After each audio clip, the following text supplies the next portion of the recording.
Hey everyone, it's Jen with Timeline Tarot, and this is your tarot card for the week of May 4th, 2025. I'm going to begin with Aries, work my way around the zodiac wheel here, ending at Pisces.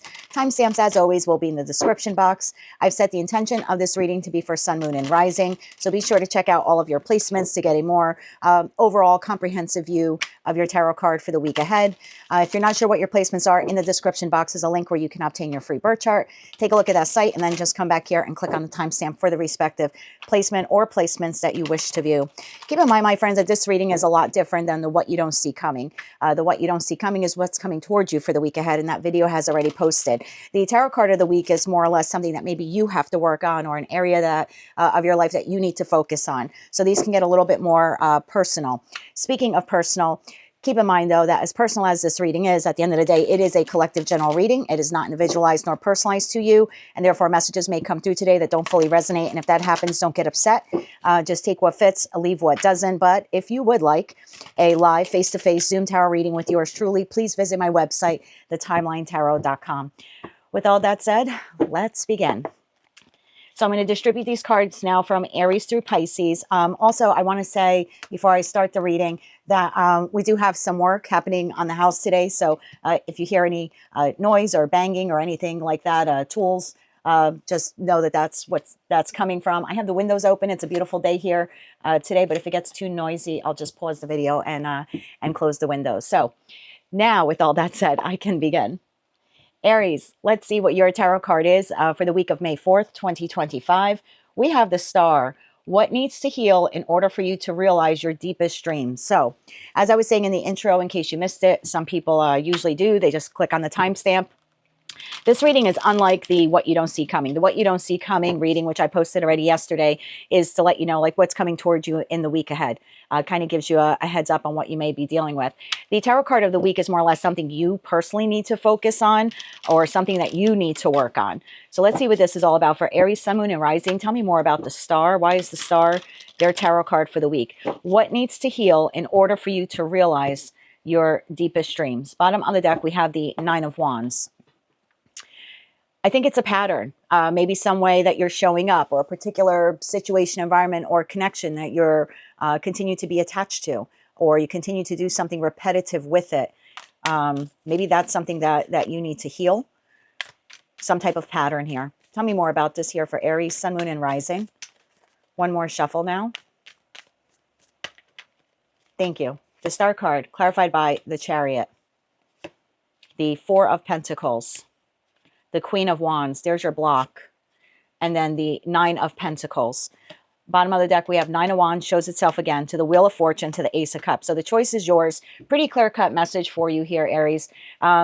I feel like, and I think most people who've ever known an Aries, or who have known someone with an Aries placement, particularly the big three, Sun, Moon, or Rising, they tend to be the go-getters, right?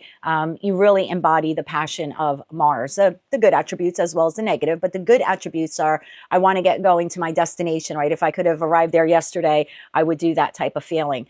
So there's something here within you. There's a fire within you, particular direction, situation, environment, connection, life path, whatever it is, financial goal. You're here in the spirit of the Chariot. Like, I want to get going. I want victory with this. I want to win. I want to succeed. But then there's a block. The block is the Four of Pentacles, something you're holding on to. Remember, I was saying that pattern.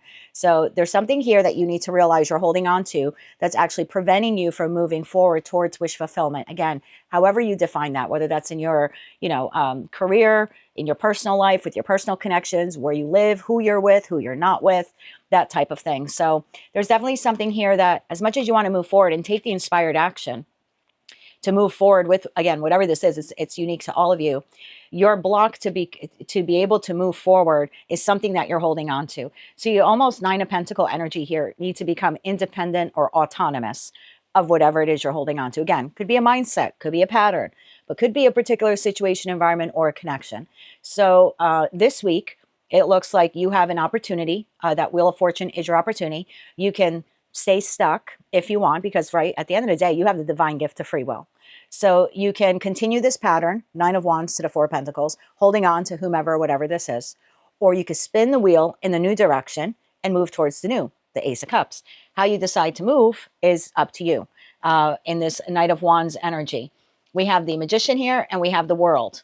Now, I get the feeling most of you are hoping, praying, manifesting for an ending to whatever, whomever this is for you that's kind of keeping you back. But you haven't quite yet take the inspired action, or at least that's for the group of you that I've tapped into. So while you're manifesting the ending and manifesting the new beginning, in order for this to properly align for you, for your deepest dreams, the star card to be realized, you now actually need to embody the energy of the Queen or King of Wands to start working with whatever this is, right? To kind of put this plan into motion. Because at the end of the day, while the Magician is a fabulous card of manifestation, it also is an individual in tarot who has all four aces, right? Ace of Cups, Ace of Pentacles, Ace of Wands, Ace of Swords. And so you need to utilize your assets that you have, right? You need to show the divine, I'm willing to co-create with you to make this happen. So I'm not just hoping and wishing. And I think I've said this in several of my other readings that I've done for some of the other signs.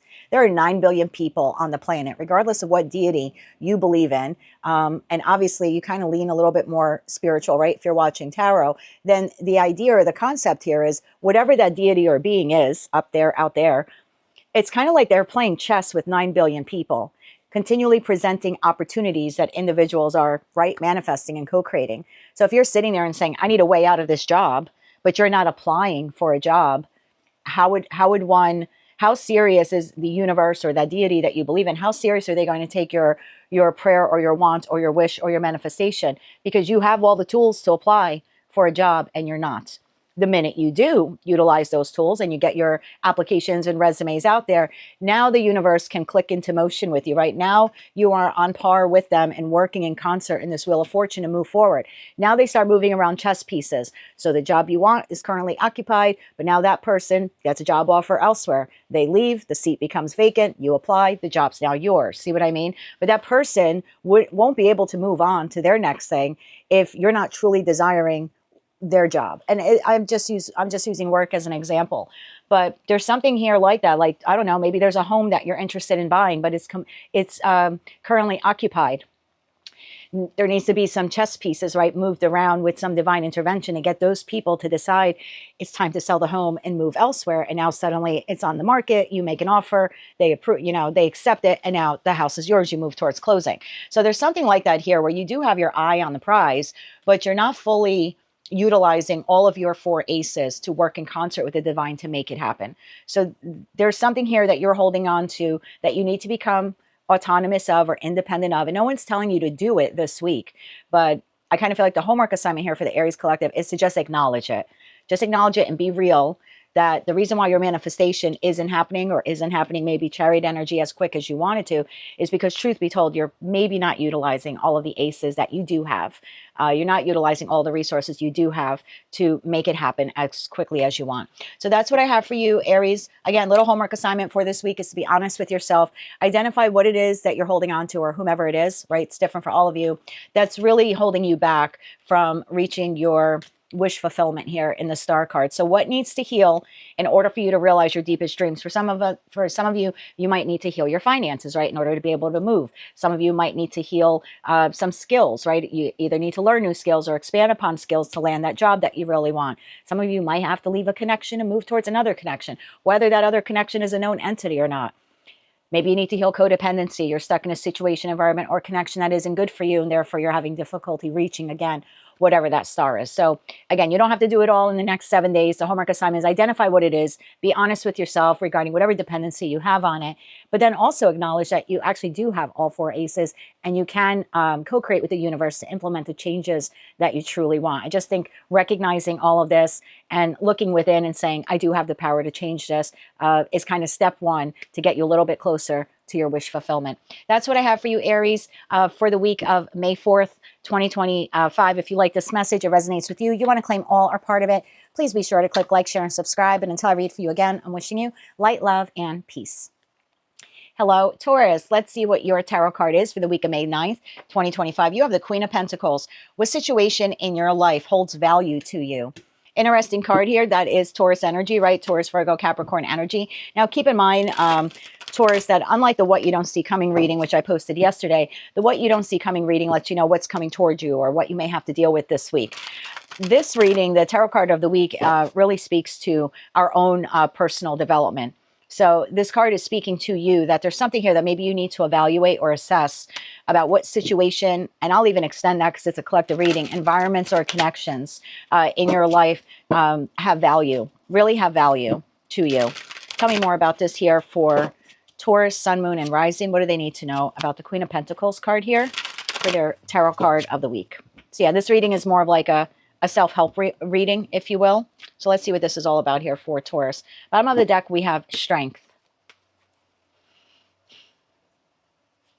I feel like something's holding you back, Taurus.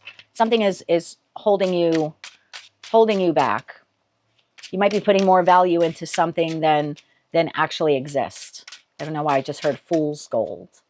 Fool's gold. Tell me more about this. One more shuffle here, please, Anne. Thank you. Queen of Pentacles, clarified by Five of Wands. The Devil. The Nine of Wands. The Two of Cups.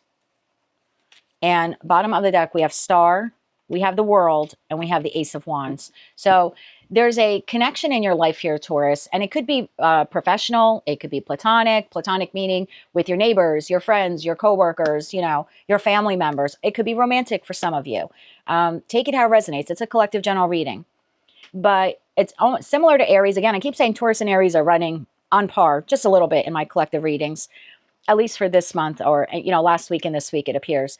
But there's a connection here in your life that if you're really honest with yourself, you put more stock or value into it than it's actually worth to you. There's actually something toxic here. Like you feel bonded to this connection. Again, whether it's professional, personal, platonic, or romantic, you feel bonded to it. And even though you keep waking up every day and you're still, you know, engaging with this individual, whomever they are, at the end of the day, there's a lot of discord in whatever this is. Now, Five of Wands could mean a lot of different things. Five of Wands could mean you don't really see eye to eye with this person, or your values are quite different. It could also mean that there are a lot of disagreements. I don't know. Let's say it's a romantic relationship. You're looking for monogamy and happily ever after, and let's get married. And this person maybe is not interested in that, or vice versa. So there could be a difference here in values between you and this individual, or even long-term goals when it comes to the connection itself. I could be speaking to a Taurus where this is your business partner and you have one idea that you want the business to go in. Maybe you have more of an expansive mindset and your business partner does not. And so you're sort of tied for some, you know, for whatever reason, obviously business partnership, but it's like you're dependent on this person, but it's a bit of a toxic codependency because at the end of the day, you really don't agree on much. So take it how it resonates to you. You're holding on to a connection here in your life where there's more discord than there's happy. You put more value into it than it actually gives back to you. Like if you were to look at this connection realistically in terms of like a stock market investment, right? There's like no return on investment in this connection for you. But yet you wake up every day, you check the stock, you see that it's you know, it's dumping. You keep losing is the feeling I'm getting. Like, and I'm not saying you're a loser or anything like that. I just feel like this one connection, like you keep hoping it's going to come back. Like if I show up today and I don't sell, that stock is going to rise. That stock is going to rise, but the stock is not going to rise. And somewhere inside of you, you know that. So your homework assignment a little bit for this week basically is to really be honest with yourself about this connection, that perhaps you're putting more value into it than it's actually worth. And that same thing holds true. Again, we go back to that, you know, that stock analogy there.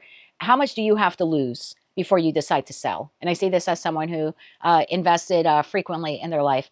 How much more do you have to invest until you decide, you know what, I've lost enough. I'm bottoming out and cashing out. I'm done. I mean, do you wait for it to get to zero? Do you wait for the stock value to get to zero? So I think that's really your assessment here. And there's almost like a new dawn, a new day here, and this Ace of Wands is waiting for you. So I don't know, maybe it's a business partnership and you going out on your own will actually be more fruitful for you, believe it or not. Same thing if this is a love connection. You have someone here more dynamic waiting for you in this Ace of Wands. So take it how it resonates to you. I don't know what connection this is in your life, but it's toxic. There's a lot of conflict. There are a lot of disagreements. You and this individual don't see eye to eye. And although I love you for your persistence in this Nine of Wands energy, and your hope to heal this connection, truth be told, that if you really looked within and had an honest conversation with yourself, you would acknowledge it for what it truly is, which is this like toxic energy here. So I kind of feel like if you were to close this out, remember at the end of the day, you have the divine gift of free will. You can keep doing the Nine of Wands every day for the rest of your life, it won't change the situation, but because you're not changing the situation, right? You're not exiting it. But so you can keep doing this forever, or you can close it and have a new beginning elsewhere. New job, start your own business, new friend, new friends, new friend group. You know, again, I don't know what this is for you. A new lover, but there's definitely someone, it's not a thing here, it's someone that you're holding on to that if you were to let go of them, you have a new beginning that comes in almost immediately, back to back. I mean, you have an ace clarifying that world card there. So the feeling is like that ending ushers in a new beginning almost immediately for you. Tell me more about the new beginning here for Taurus. And then we're going to just take a look here at this toxicity, but let's take a sneak peek here at this new beginning. Tell me more about the Ace of Wands here for Taurus, Sun, Moon, and Rising. Tell me more about this Ace of Wands. Bottom of the deck, Taurus, we have the Ten of Cups. Whatever that is, and I'm going to say whomever that is actually holding you back from complete emotional contentment. Like how you really see friendships or family members. Look, Seven of Swords is right behind that. So there's something here. You put a lot of value into this Two of Cups connection. It's almost like you gaslight yourself into believing it is the Ten of Cups or that it can become the Ten of Cups. But truth be told, you're actually sabotaging yourself from achieving and attaining the Ten of Cups elsewhere. Again, whether this is a job environment, friend group, family, the construct of a family group, or even a romantic partnership. Tell me more about this new beginning, this Ace of Wands. Because I feel like whatever this is, even though you're continually trying to heal it, the fact is, it's never going to grow beyond what it is right now. Because there was a lesson here in this connection, and you've learned it already in the World card. The World card is a card of completion. You've learned the lessons. You're ready now for a new beginning. You don't have to walk through the threshold to the new beginning. But regardless of how long you stay in this, it's never going to become what you want it to be, because it was never intended to become that. There was always a lesson, whether you were in this for a year or 10 years or 20 years. It was never going to grow into the Ten of Cups, because this person only came into your life to teach you a lesson or lessons, and they have been learned. We've seen this repeatedly in your readings, Taurus. And I'm not being hard on you. My best friend is a Taurus. I'm sure Kyle is watching. Hi, Kyle, if you're watching, I love you. So I'm not being hard on you at all, Taurus. Again, this is just a self-help reading for all of us this week. Tell me more about this Ace of Wands. One more shuffle. Thank you.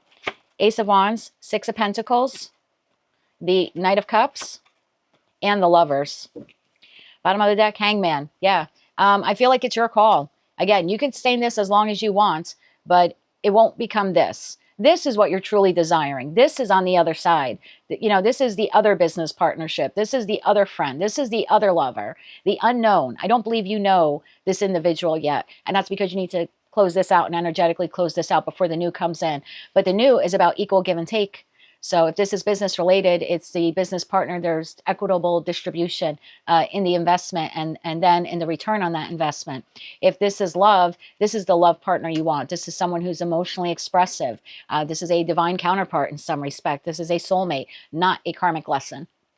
Devil to the Two of Cups is a karmic connection, not intended to stay in your life for the rest of your life, although they very well can. Again, at the end of the day, you have the divine gift of free will, but you're never going to turn the devil into the Lovers. Actually, if you look at it, this is what you're desiring is the Lovers, and if this is a romantic connection, and actually, let me change that. Any connection you have, this is the loving, freeing connection that you desire. This is what you currently have. Someone that you feel bound and shackled to. This is not healthy. This is healthy. This is codependency. This is dependency, being independent within the connection. So it's healthier as opposed to being codependent on someone for whatever, whatever those issues there are.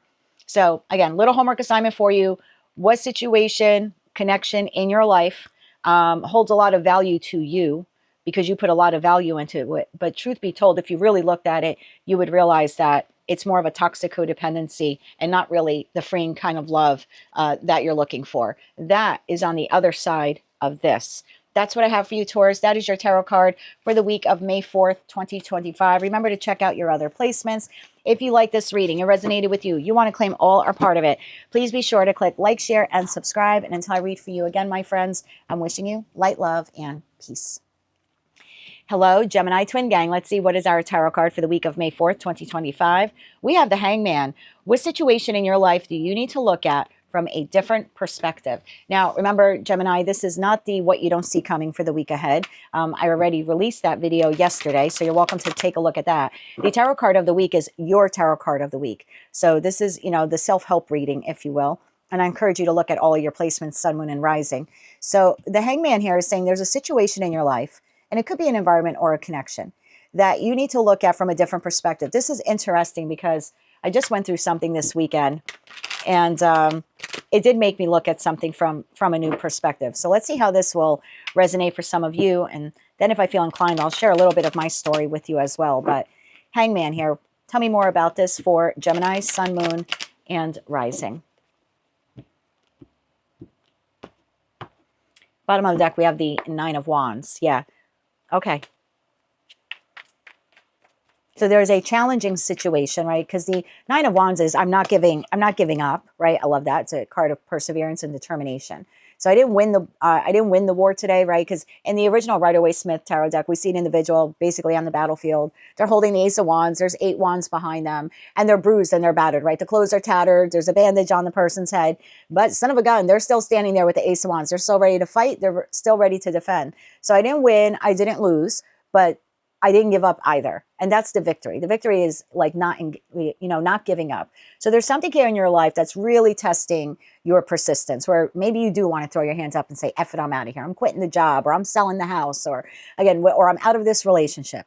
But something here is saying, hold on, let's look at it from a different perspective. Before we quit, let's find a way to not only persevere, but to succeed with it.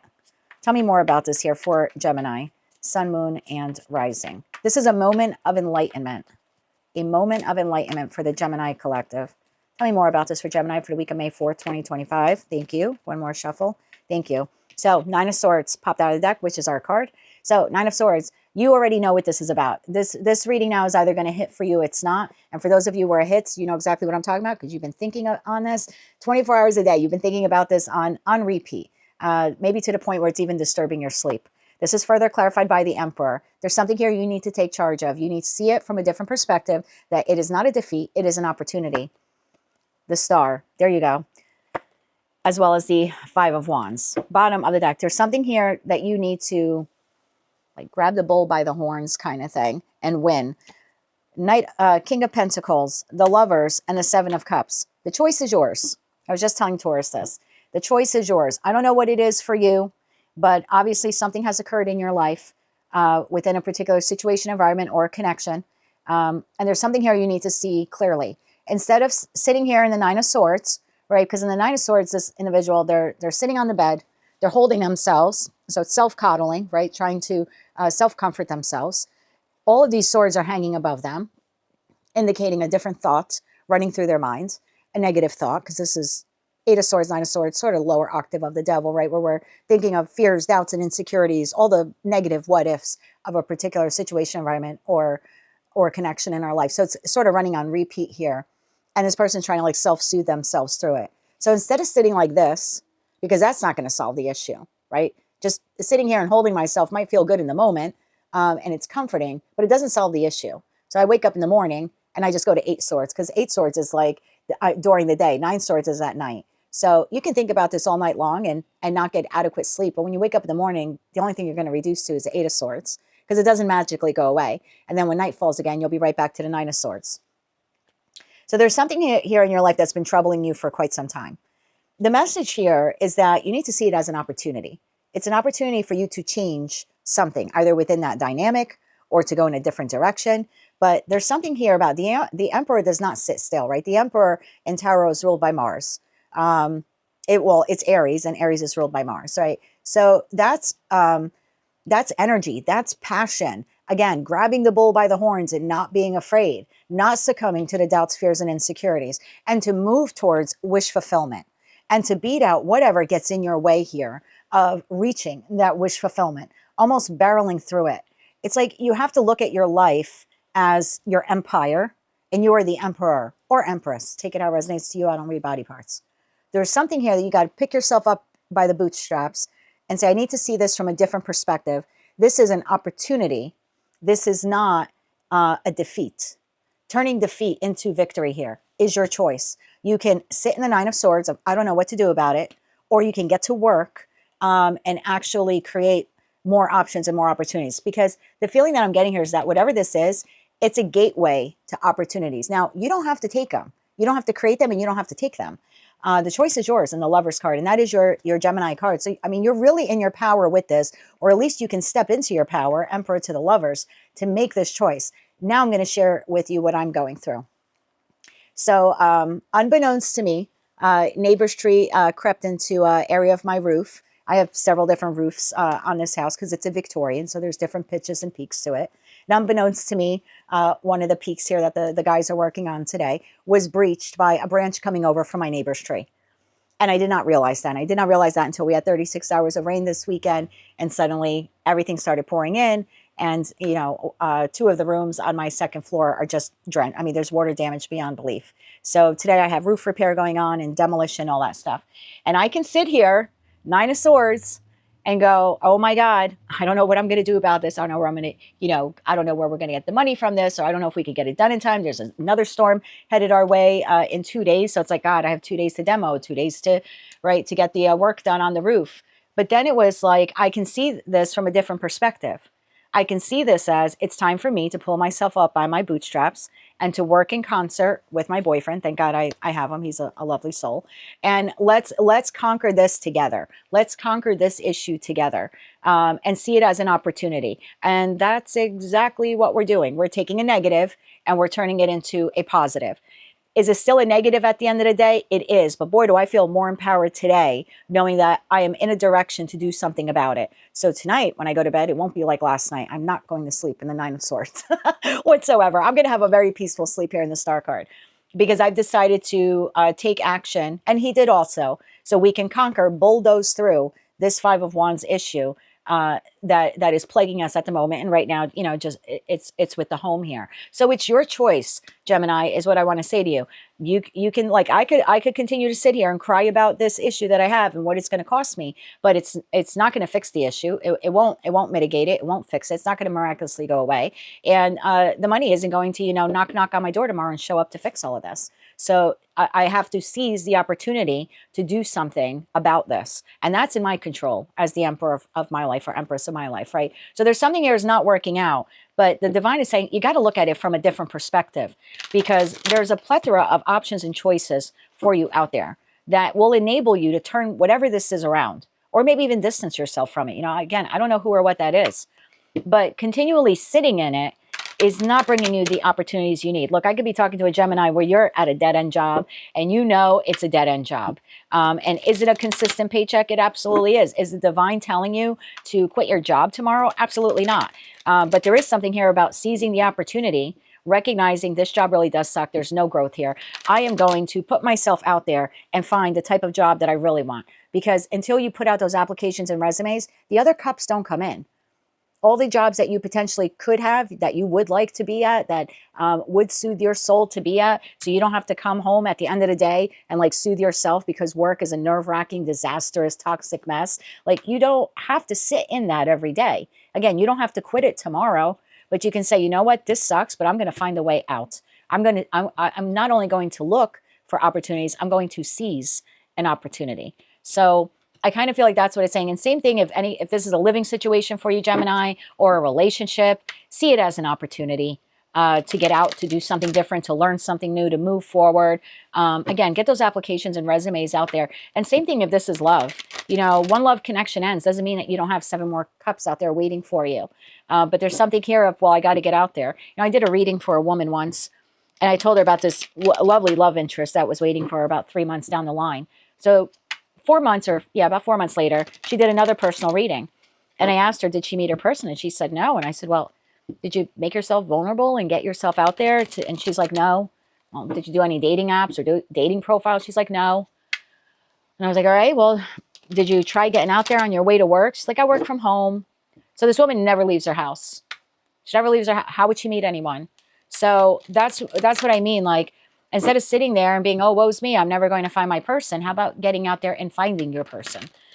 So if this is love related for you and you're sitting there thinking, I'm never going to find my person, how would they even be able to meet you if, you know what I mean, you're not being vulnerable? So see that as the opportunity to, you know what, I'm going to take control of this situation. Instead of sitting in my house with all my windows and doors closed and never getting out there and meeting anyone, I'm actually going to take control of the situation and put myself out there and make myself vulnerable enough for love. And then watch how many of the cups come towards you.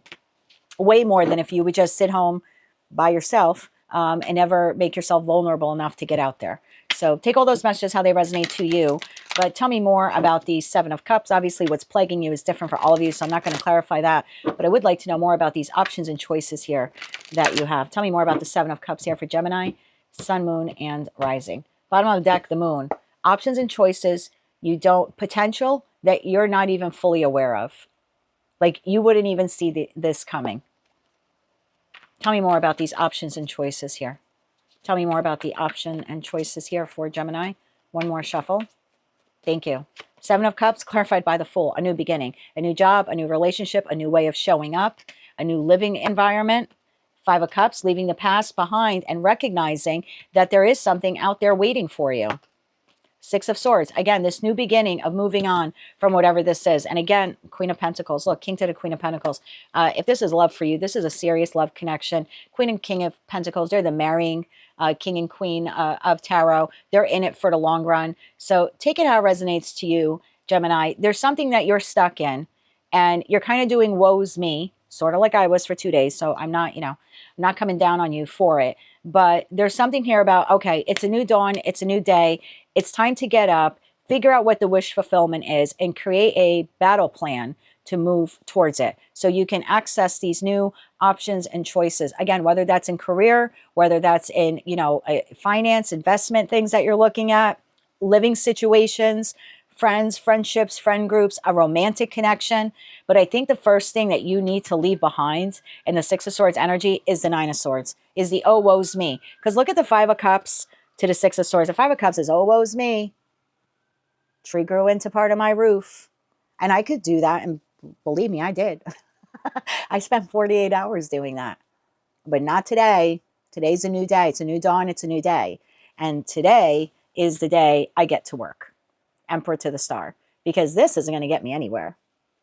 So there's something about moving away from the oh, woe's me and seeing it as, you know what? It's an opportunity. And it is. Now I have an opportunity. I have an opportunity to work together with my partner to finance this. I have an opportunity now to remodel potentially that part of the house, which is something I actually wanted to do for a long time. And had this disaster not happened, I probably would have procrastinated on it even longer. So I'm trying to find the good in what came out. I feel like the universe was like, Jen, you've been sitting on your laurels a little too much. You've been sitting on your hands a little too much. And so we're going to have to put a little fire under your feet to get you moving on getting house projects done, moving on advancing your career.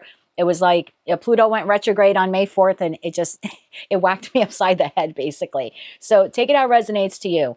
I feel like your message here this week, see something from another perspective. Whatever you thought was difficult is actually like almost like your saving grace. It's pushing you towards this new beginning, more options, more choices, and a different way of being you and a different way of showing up in the world. So I don't really think that you need to fully exit anything. To be quite honest, we don't have the world card here. So I almost feel like it's just a different way of you showing up. Kind of, again, getting rid of the oh, woe's me, defeatist attitude, and instead embracing the energy of the Emperor, Empress, and saying, damn it, as of today, I'm doing something about this. And then actually going out there and doing it.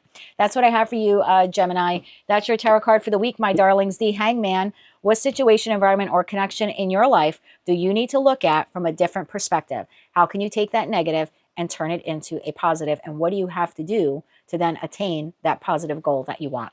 That's what I have for you, my dear, for the week of May 4th, 2025. If you like this message, it resonates with you, you want to claim all or part of it, please be sure to click like, share, and subscribe. And until I read for you again, I'm wishing you light, love, and peace.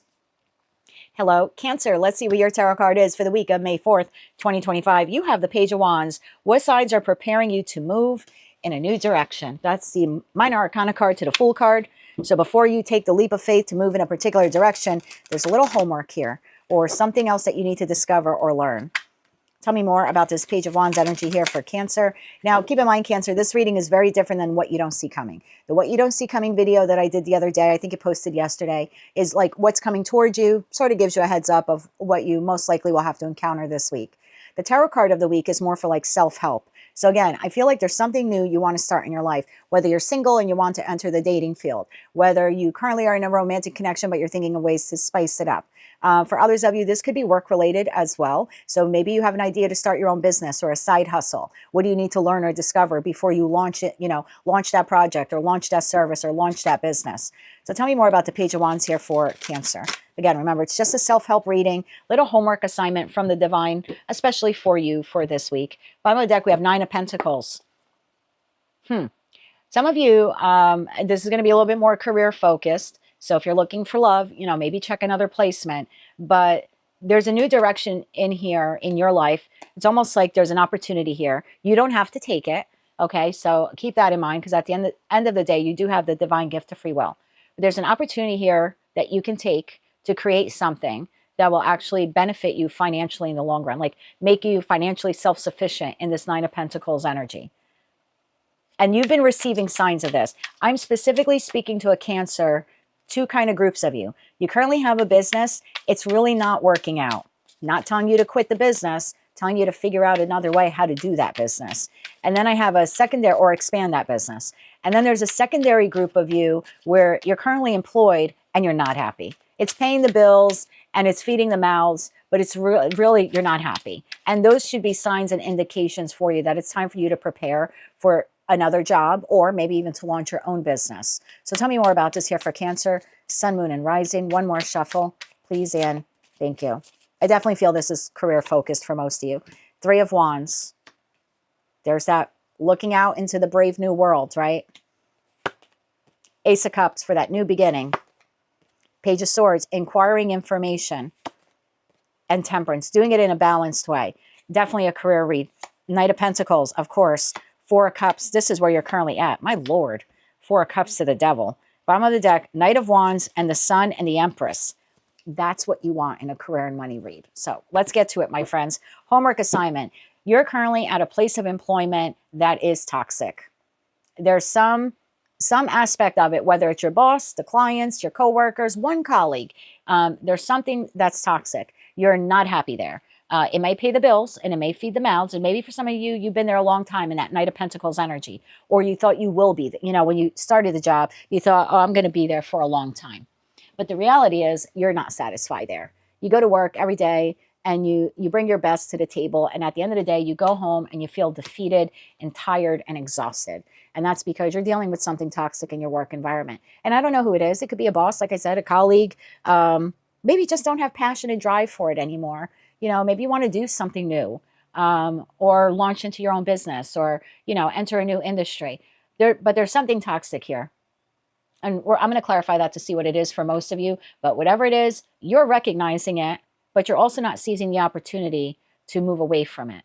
So again, I'm speaking to a group of you that you're currently at a job. It's not the right fit, but you're not really acquiring skills, or expanding upon the ones you have to maybe find another job, or even be bold enough to start your own business. And again, Tarot is never going to tell you to quit your job tomorrow and not pay your electricity bill and not feed your kids. If any tarot reader tells you that, they're dead wrong. That's the divine will never tell you to put yourself out in the street. But there is something here of recognizing that you're not happy here, and that as long as you stay here, Knight of Pentacles energy, it's not going to change, because this is part of your financial lesson, is to learn from that, because at some point you were already in a similar situation. I'm speaking to a group of Cancerians. You were already at a job like that, and you stayed longer than you should have. And now you've moved on from it, and you're in another job. And this job, guess what? Same lesson, different place, different people, maybe even a different industry. Same lesson. Are you going to waste more time at this job? Kind of how you wasted a lot of time at the last one. So it's like the divine is trying to make this job so unbearable for you that you go, you know what? It's time for me to set sail. I need to see what else is out there, whether I'm starting my own business or not, or learning new skills, or expanding upon the ones I have so I can eventually apply for a better job, or I have everything I need, but now I need to be bold and brave enough to get out there and see what positions are available and apply for them accordingly. So the divine is going to continue to make this as uncomfortable for you as it can, to gently nudge you onto the new path, or at least to make you inquisitive enough, Page of Swords, to explore the new path, to wonder, what other opportunities are out there for you. And again, doing it in a balanced way, don't quit your job tomorrow. But you have 2 pages here, 2 out of the 4 pages. So there's something here you need to learn or know, or find out about, so you can move on from that. Now, if I'm speaking to a Cancerian where you are a business owner and your business, try as you might, just isn't really expanding as a business. Again, Divine's not telling you to give up on the business, but you may have to restructure how you conduct that business. You might have to explore new ways, new services, Ace of Cups, that your client base would love, right? Ace of Cups is love, or a new product, or maybe just a new way how to market it. You know, a pearl is a pearl. So much prettier, though, when it comes in a little clam shell, right? A little oyster shell. So there's something here like that about maybe just the presentation is off. So you could have a great business and a great business model and provide a very valuable service, but maybe when clients get to your website, it looks a bit outdated. And so even though you're cutting edge at whatever it is you do and you're on top of your game, when the clientele is looking at you before they ever contact you, they're going to your website and they're like, ugh.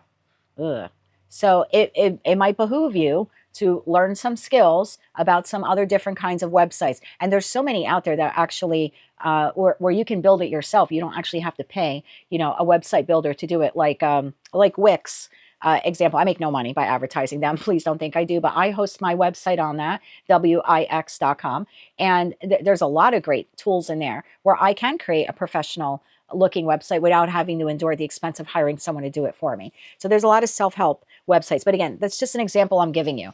But yeah, there's definitely something here for those of you where you currently are business owners and maybe the business is okay. I'm not saying it's floundering, but it could be better.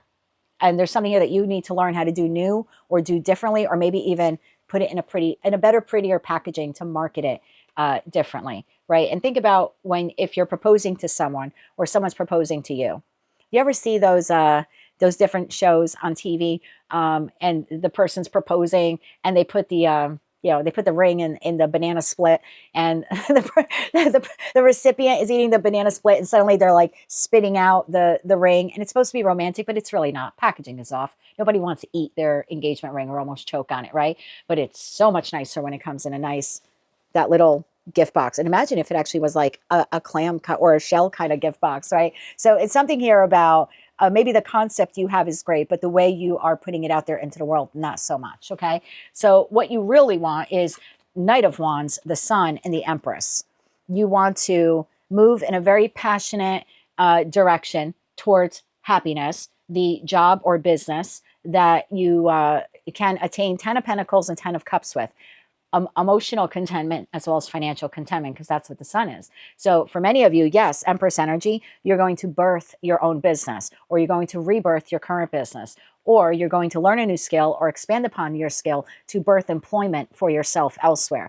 But that's what you need, the inspired action to move towards the Sun, because the Sun encapsulates, like I said, 10 of Pentacles and 10 of Cups. Right now you're dealing with Knight of Pentacles, 1 Pentacle, and 4 of Cups. So even where you're at is not as financially, they're not even compensating you financially as much as you should be compensated for what you bring to the table. Or if you're a business owner, you're not really financially making what you could be making if you just made some small changes, if you just implemented a few different things. And although you may like your job, it's still 4 of Cups, it's not 10 of Cups. You're getting home and you're still exhausted and you're still wondering, is there more out there?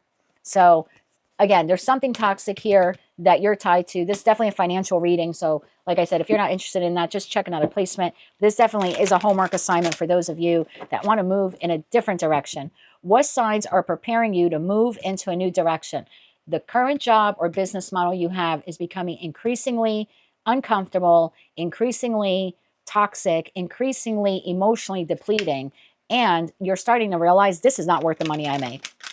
This is not worth the money I make. And again, I feel like the universe is going to slowly squeeze you until you realize it's almost to force you to break out of it. Tell me what this devil is on the work front.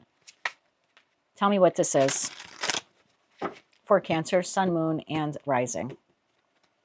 And I know someone's watching this saying, but it's love related. Okay, you want to take it as love related? You're currently in a love connection that's a pile of crap.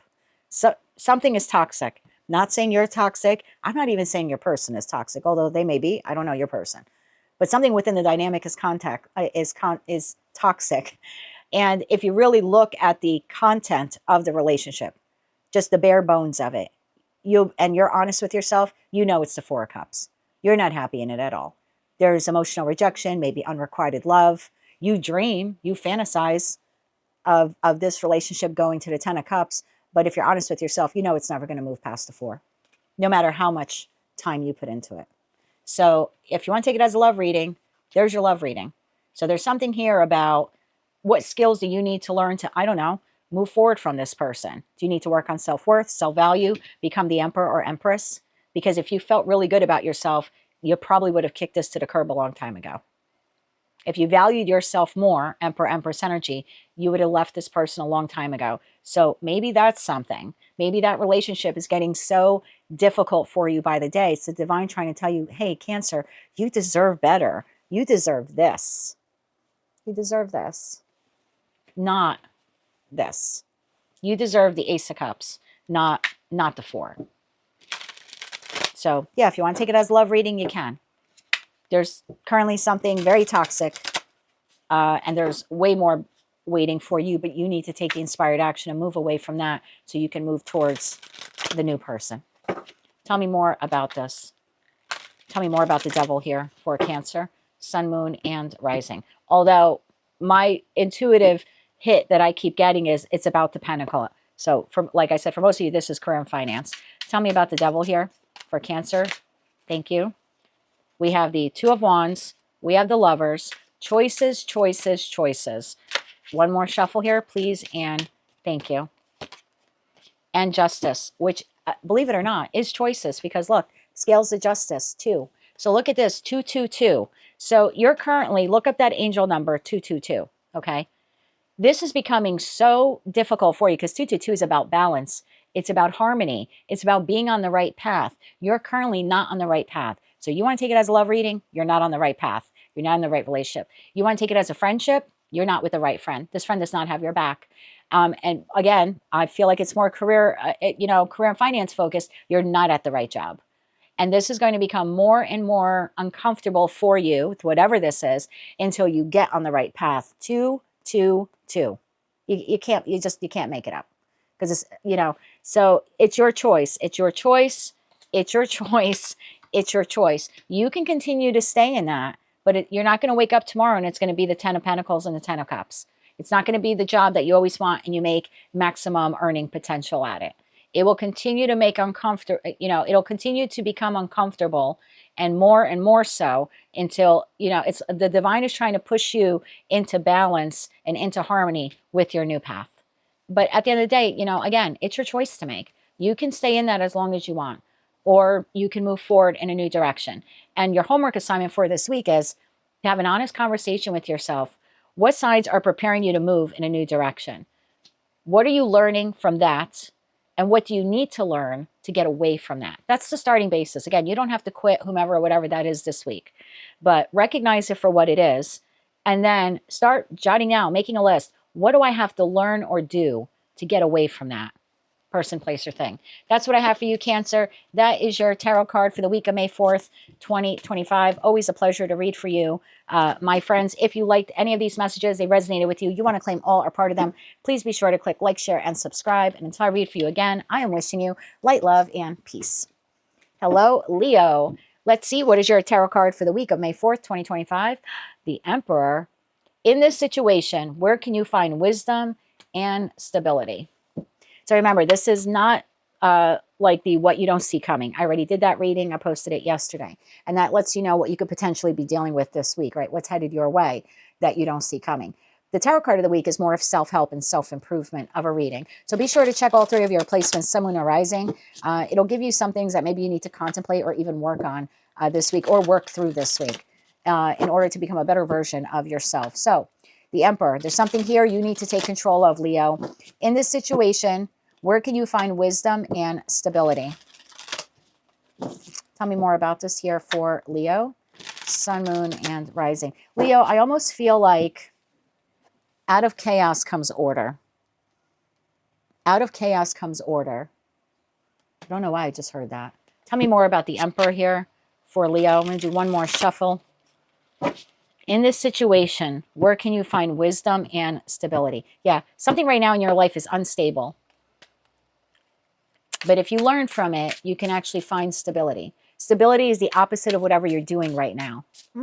Stability is the opposite. So you can come out of this chaos with great clarity. Tell me more about this here for Leo, Sun, Moon, and Rising. One more shuffle. Thank you. The Emperor is being clarified by the Two of Pentacles, the Seven of Cups, the Knight of Cups. There we go, narrowing down the field. Six of Swords, yeah. Bottom of the deck, the World, the Empress to the Emperor. Well, well, well. This is going to be an interesting read. Leo, my friends, what are you doing? You're juggling. You're juggling way too many people. You're juggling way too many things. You're juggling way too many ideas. You're juggling way too many paths. You're doing too much of something. Very overindulgent energy is what I'm getting. So if it's not your reading, just check another placement. But I've tapped into a group of Leos where you are overdoing it. You're dating multiple people. You're, like I said, you're a, what is that? There was a phrase that my father used to say, jack of all trades and a master of none. So there's something here where you know a little bit about a lot of things. Let's say it's work related, right?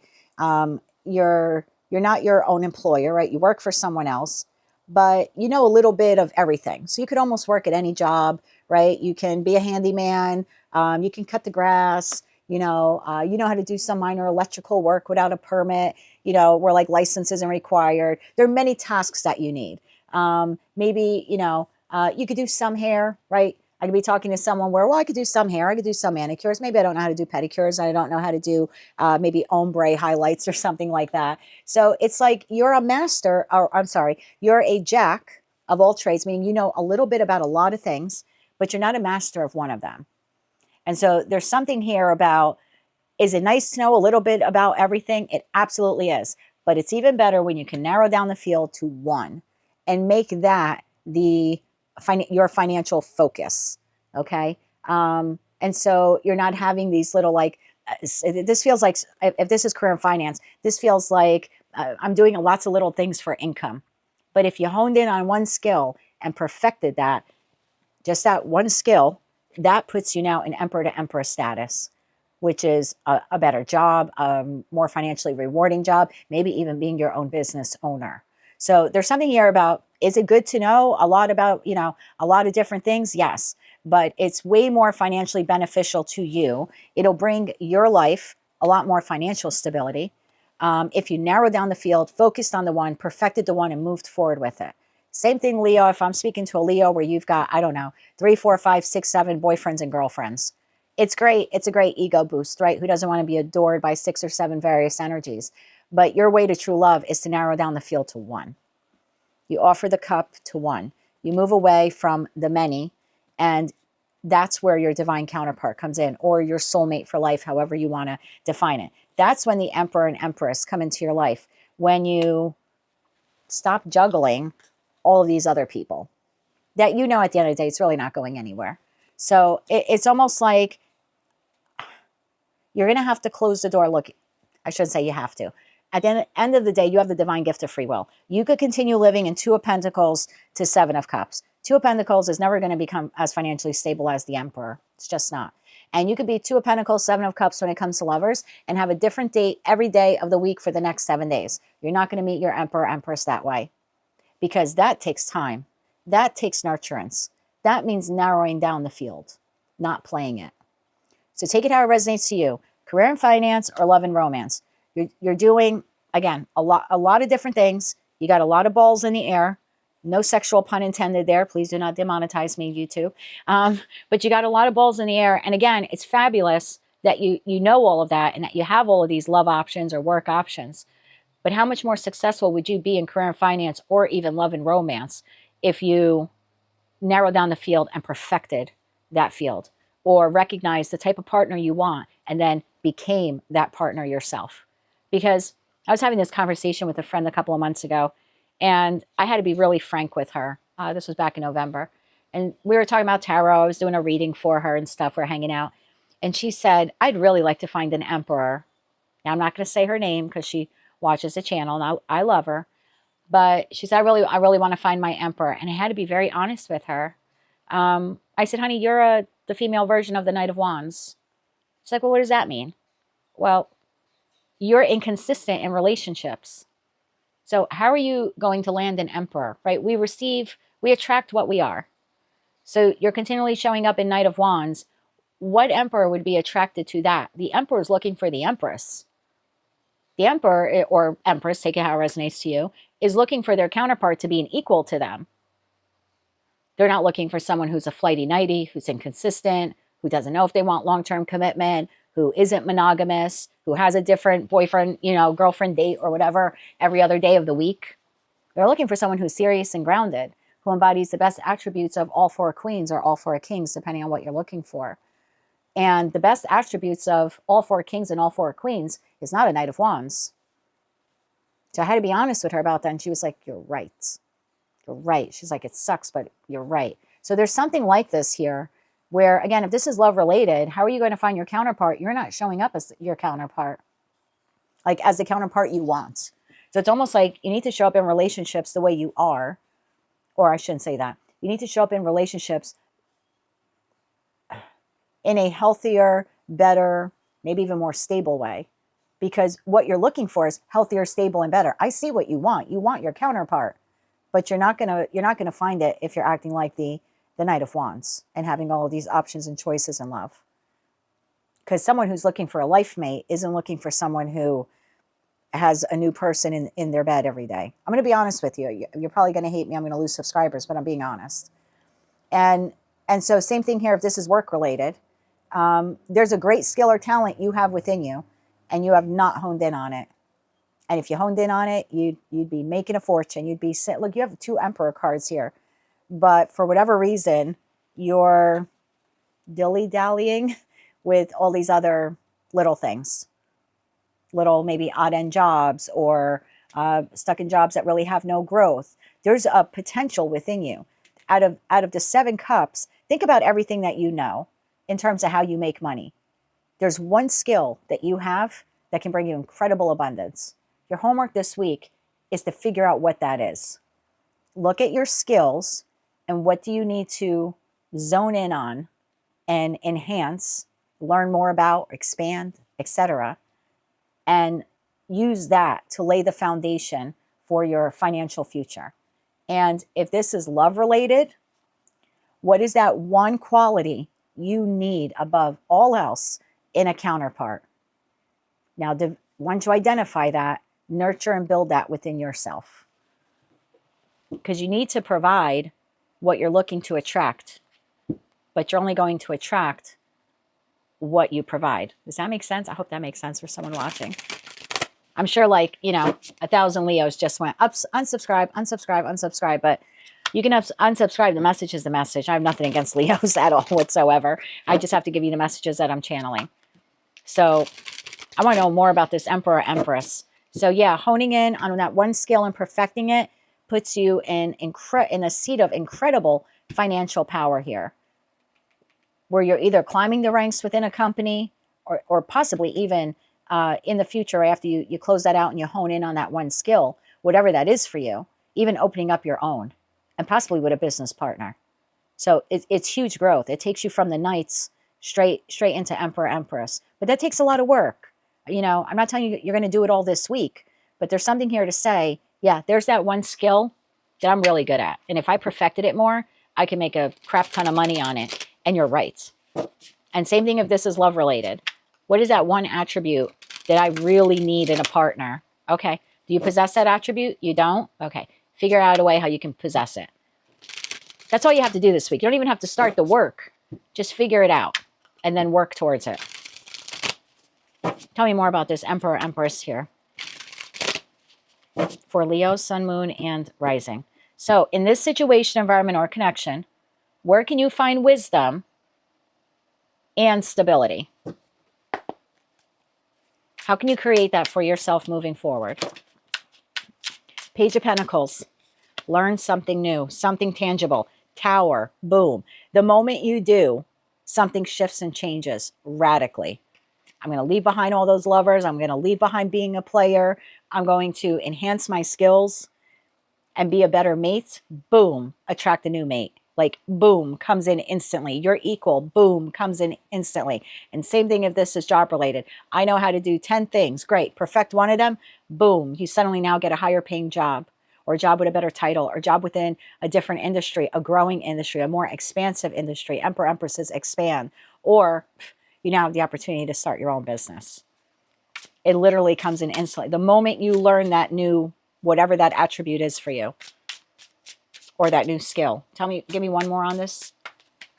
These two obviously want to come out. Queen of Cups and Six of Cups. Look, if this is work related, if we're talking work related here, there's something you have been pretty good at doing since you were a child, Six of Cups. And you're not only pretty good at doing it, you really love doing it, Queen of Cups. But you never really turned it into a job. You never pursued that career path. I don't know, maybe your family, you come from a long line of accountants, and so you just became an accountant like mom and dad. But there's something deep in your soul where, I don't know, you want to be a sous chef. It's time to learn how to become a sous chef, my friend. So where this is work related, there's something you've been wanting to do for a long time. And you know that if I could do that every day for the rest of my life, I'd be really happy. I would be emotionally and financially satisfied. But for whatever reason, you never pursued it. This is the week to figure out what that is and learn ways how to pursue it. Because once you pursue it, it's boom, success comes in like that for you. And same thing if this is a relationship. You grew up, maybe you grew up in the Six of Cups kind of energy here of this is what happily ever after looks like, right? I would really love to be in that kind of partnership.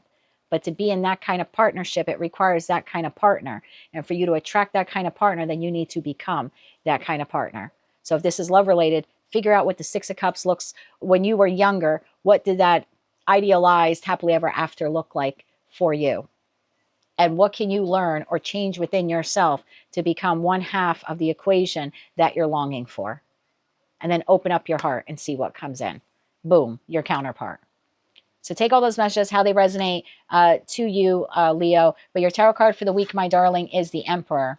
In this situation, where can you find wisdom and stability? Because if you figure it out, and I've no doubt that you will, you're a highly intelligent sign. If you figure out what that is and you zone in on it and you perfect it, you're going to be a master at whatever that is. A master partner, a master business owner, a master craftsman, etc., etc., etc. That is what I have for you for the week of May 6, 2025. If you like this message, it resonates with you, you want to claim all or part of it, please be sure to click like, share, and subscribe. And until I read for you again, I'm wishing you light, love, and peace. Hello, Virgo. Let's see. What is your tarot card for the week of May 4th, 2025? Ooh la la, you have the Queen of Wands. What are you passionate about and ready to create? Now, keep in mind, Virgo, this is not a what you don't see coming reading. I already did that yesterday and I released it. And that gives you an idea of what's coming towards you this week so you can prepare for it. The tarot card of the week reading is more or less like self-introspection. What do we have to work on? What do we have to look at? What should we identify? I think in this case, you need to identify something that you're passionate about, whether that's in career and finance or love and romance. What are you ready to create? Financial abundance, a long-lasting partnership, a healthier living environment. It's like the tarot card of the week is like a little homework assignment for all 12 signs. So let's see what's yours all about. Bottom of the deck, Queen of Swords. Being very discerning about something that you really want.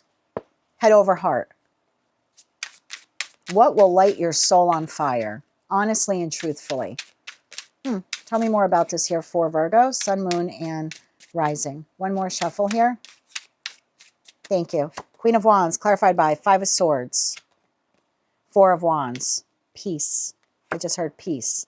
Seven of Wands, and the Queen of Cups. Look at that. Bottom of the deck, we have the World, the Sun, the Three of Cups. That leaves the Knight of Cups, Six of Cups, Three of Wands here, and that Queen of Swords shows herself again at the bottom of the deck. I'm going to be honest with you, Virgo. This reading's either going to hit or miss, and if it doesn't, just check another placement. Most of you, in some aspect of your life, you are desiring and craving peace. You don't want conflict and chaos. You don't want, bickering. You don't want fights. You don't want resentments. You don't want arguments. You don't want to fight with your person. You don't want to fight for love. You don't want to fight at work. You don't want to compete with coworkers. You're desiring peace. At least that's the group of Virgos I've tapped into. I have tapped into today. You want peace. You want harmonies. You want stability. You want happiness, whether you have one person in your life or 100 people. It's very like, I'd love to like have like kumbaya, right, with everyone. There's something here about you need to defend that in that Seven of Wands. And by that, remember, we saw that Queen of Swords twice. There's something here that in order for you to acquire peace and maintain it, there's something or someone, or maybe even a thought pattern within yourself that you need to cut out. And you need to defend your ground on that, because anything that harms your peace, you should not welcome into your life. You could keep your heart open, Queen of Cups, to any person, place, or thing that adds to that Four of Wands. But the moment that person, place, or thing shows you major red flags that it is a detriment to it, or it will deter your path to happiness or be detrimental to your happiness or anything like that, then there's a need here for you to be very discerning with that Queen of Swords and to cut it out. So I almost feel like if you're passionate about creating peace in your life, then you need to really evaluate the person, places, things, in your life that are either prohibiting you from achieving that level of peace that you want, or that currently exist in your life and are preventing you from getting to it, or sabotaging it even, because Five of Swords very well could be sabotaging as well. Tell me more about that Five of Swords. But I've definitely tapped into a group of you where you're desiring peace. You don't want conflict. And I know I said kumbaya before, and I don't mean to make fun of you, but it's just like, I just want to be happy is the feeling I get here, right? The Sun, the Three of Cups. I want to close that old chapter of not being happy, and I just want to be happy. And I think you need to be passionate about creating your happiness, but also Seven of Wands, defending it at all costs. And yeah, that might mean closing the door on people, places, things, situations, environments, or connections that threaten that peace. Bottom of the deck, Five of Wands. I'm clarifying the Five of Swords, Five of Wands, disagreements, competition, conflict, strife, tension. Again, anything that affects your peace. It's almost like you need to impose your boundaries, even if that means not completely cutting someone out. For example, maybe you have a parent, you love your parent. I'm not telling you to cut your mother or father out of your life, but maybe there's something here where you need really strong boundaries with mom or dad, because when you don't have boundaries, they threaten your peace. So maybe there's a way here, like, what are you passionate about creating? A very happy, family life. Great. But that might mean you have to implement some boundaries with mom or whomever and hold firm to them. So again, not necessarily saying like, yes, I mean, if you're dealing with narcissists and you're dealing with toxic individuals and they're abusive, yeah, absolutely. Time to remove, sever those connections and remove yourself, or, remove them from the equation of your life. Absolutely. But if they're individuals you want to keep, but there's conflict and disagreements, then there's a need here for you to create some healthy boundaries and then defend those boundaries. So in that respect, you're not closing world card the connection. You're closing the way you show up in the connection, or what you will tolerate in the connection. Tell me more about this Five of Swords here. One more shuffle here, please, and thank you. Five of Swords, clarified by Seven of Swords. My Lord, does that get any worse? Six of Pentacles, Five of Pentacles. Oh God, please get rid of this person, place, or thing. Ten of Wands at the bottom of the deck. I don't know who this is for you. Time to remove them from your life, or at the very least, create very strict and healthy boundaries. I feel like the Virgo collective here needs to be really passionate about creating peace and happiness. I think at the end of the day, my brother posted, I guess it was this morning, posted on Facebook this meme, and it was something to the effect of, can't at least one person show up in my life consistently? Something like that. Like, or why can't I just have one person in my life show up consistently? And I posted underneath it to him and I said, you're the answer to that question. You have to show up in your life consistently. You have to show up as the embodiment of what you want. This is my Four of Wands. This is who I am. This is what I am. This is happiness. This is stability. And God help you if you try to ruin it or sabotage it. So there's something here about you need to be ready to create happiness and peace, but to defend it at all costs as well, because you have energies. I'm just going to call them energies. And I don't know who these people are. Lovers, ex-lovers, friends, family members, your neighbors. And again, I'm not telling you to uproot yourself and move because you can't deal with your neighbor, but you damn well better create some Seven of Wands kind of boundary and then defend that boundary, because these are the types of individuals you've been dealing with. and they cause chaos and conflict in your life. Lying by omission, cheating, infidelity, betrayal, not giving equally to you, taking more than they receive, taking advantage of you, taking advantage of your generosity, and then leaving you out in the cold. Maybe even depleting you of your wealth. You gave so much to them at the Six of Pentacles that when they left your life, you were at the Five. You're like, oh my God, I lost so much money in that connection. So they depleted you and then they abandoned you. So there's something here about you creating a very passionate and happy life for yourself. But that means you need to be really discerning about that mess and never allowing that back in, or never allowing people in the future, new connections that you meet, to ever, you know, bring that type of inconsistency or instability in your life. It's almost like the moment you see 1, 2, 3 red flags, like, I mean, major red flags, it's time to go, you know what? This person's not a carnival. This is a red flag. And I need to, I need to create a world of distance between me and this person. Because if you keep allowing those types of people, or the architect of those types of people in, all they're going to consistently do is rob you of your peace. So that's what I have for you, Virgo. Your assignment this week is for you to really reflect upon your happiness. What does that look like? What does the Sun to the Three of Cups to the Four of Wands look like to you? How can you define it? What are the existing people, places, things in your life that are currently a detriment or prohibiting it or sabotaging it? And then what can you do with those people, places, and things? Do you need to find another job? You know, do you need to distance yourself from that friend? Do you need to end that romantic relationship? Do you need to find better people, find a better job? Again, the divine's not telling you to do all of this, right? Wrap up this whole world of, you know, things that you have to do all in one week. But it's a good week. It's to do that step one. And that step one is, let me identify my happiness. So I would make a list. What does true happiness and stability look like? Or what are the types of people I would like to have in my life? And then look at what you currently have and be honest. Is this person a Seven of Swords, or a Six of Pentacles, or a Five of Pentacles, or a Ten of Wands? What is this job really? And then how do I change it? You know, maybe that's not next week's assignment. How do I change it? How do I find a new job? Or how do I disconnect from this love partner, or heal my heart and find a new one? But ground level work here for you, my friend, to lay the foundation so you can build towards that Sun, that Ten of Pentacles and Ten of Cups, is for you to at least begin by identifying what truly is happiness to you. How do you define it? Whether, again, it's in career, finance, or love and romance. How do you define it? What does it look like? And then an honest assessment of what you currently have. That's step one. So your tarot card for the week, Queen of Wands. What are you passionate about and ready to create? I feel like for most of you, it's peace. It's a life of peace. So get to it. That's your homework assignment. What does it look like to you? And what do you currently have? And how can you work with what you currently have? Again, boundaries. That Seven of Wands was screaming really loud. So for some of you, you can keep some of these connections with healthy boundaries that you, Five of Swords to the Seven of Wands, will defend at all costs. And if eventually that means you have to cut that person out of your life, then that's a choice you'll make in that Queen of Swords energy. But for right now, just identify your happiness. I think what you want at the end of the day is peace.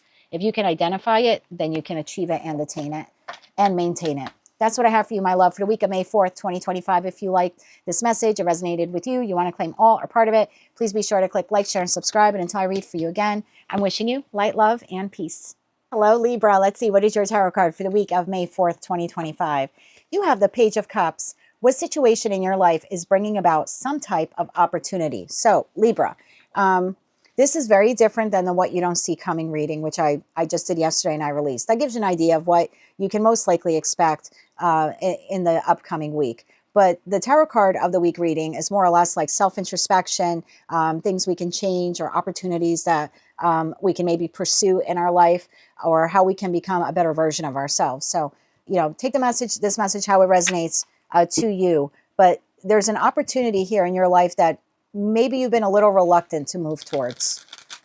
So let's see what this is all about. Tell me more about the Page of Cups here for Libra, Sun, Moon, and Rising. What situation in your life is bringing about some type of opportunity? So maybe an ending is bringing about an opportunity for something new, or you have the ability this week to transform something into something better. Tell me more about this. Yeah, Five of Pentacles. So there's some type of situation, environment, or connection in your life, which is Five of Pentacles. It's either the job that doesn't pay you enough, or they chintz you on overtime, or it's the friend that doesn't consistently show up and makes you feel abandoned. It's the lover who's never truly there for you.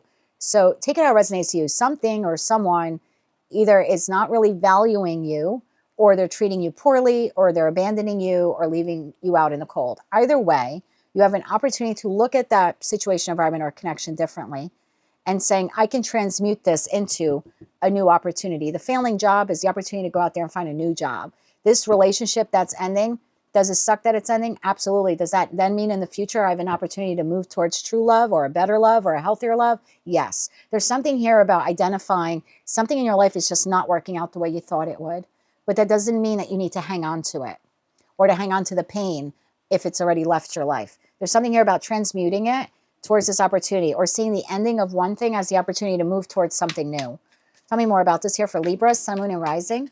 One more shuffle here, please, and thank you. Your first card out, my dear, we have the Queen of Wands, the Queen of Cups, the High Priestess, and the Three of Cups. Bottom of the deck here, we have the Eight of Pentacles, the Two of Swords, yes, and the Four of Swords. Your cards always stick. I don't know why.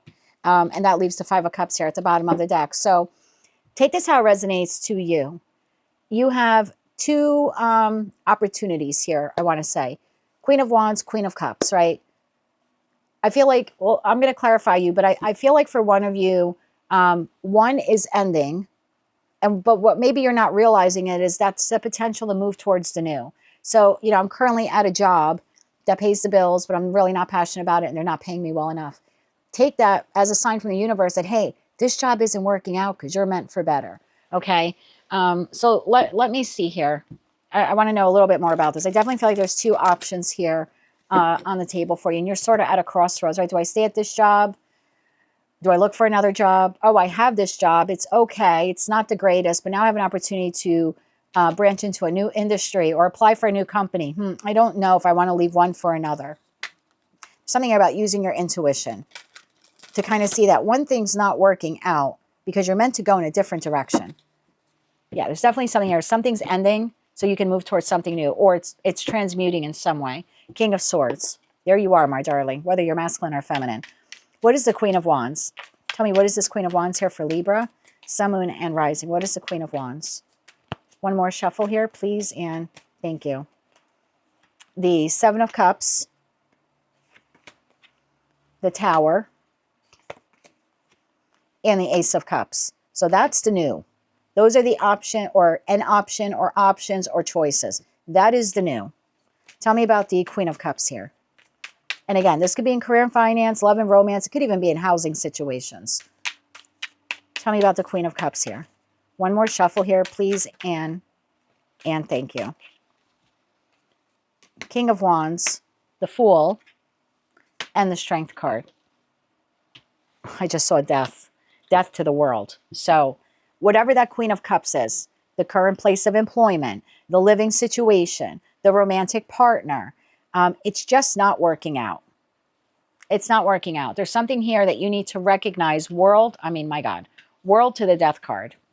It's like as soon as that comes to an end, boom, shocking, Tower, new things come in. Now, the divine is never going to tell you to quit your job, but let's say this is work related. Identify that this job, maybe at the onset, was one that you really loved. You really loved. And maybe you're some head honcho there, or head honchette, okay, in that King/Queen of Wands energy. But the job's not paying you. We have no pentacles. Like I'm just saying, if this career and finance, right? No pentacles here. So I kind of like what I do. I'm a bit of a big shot at work.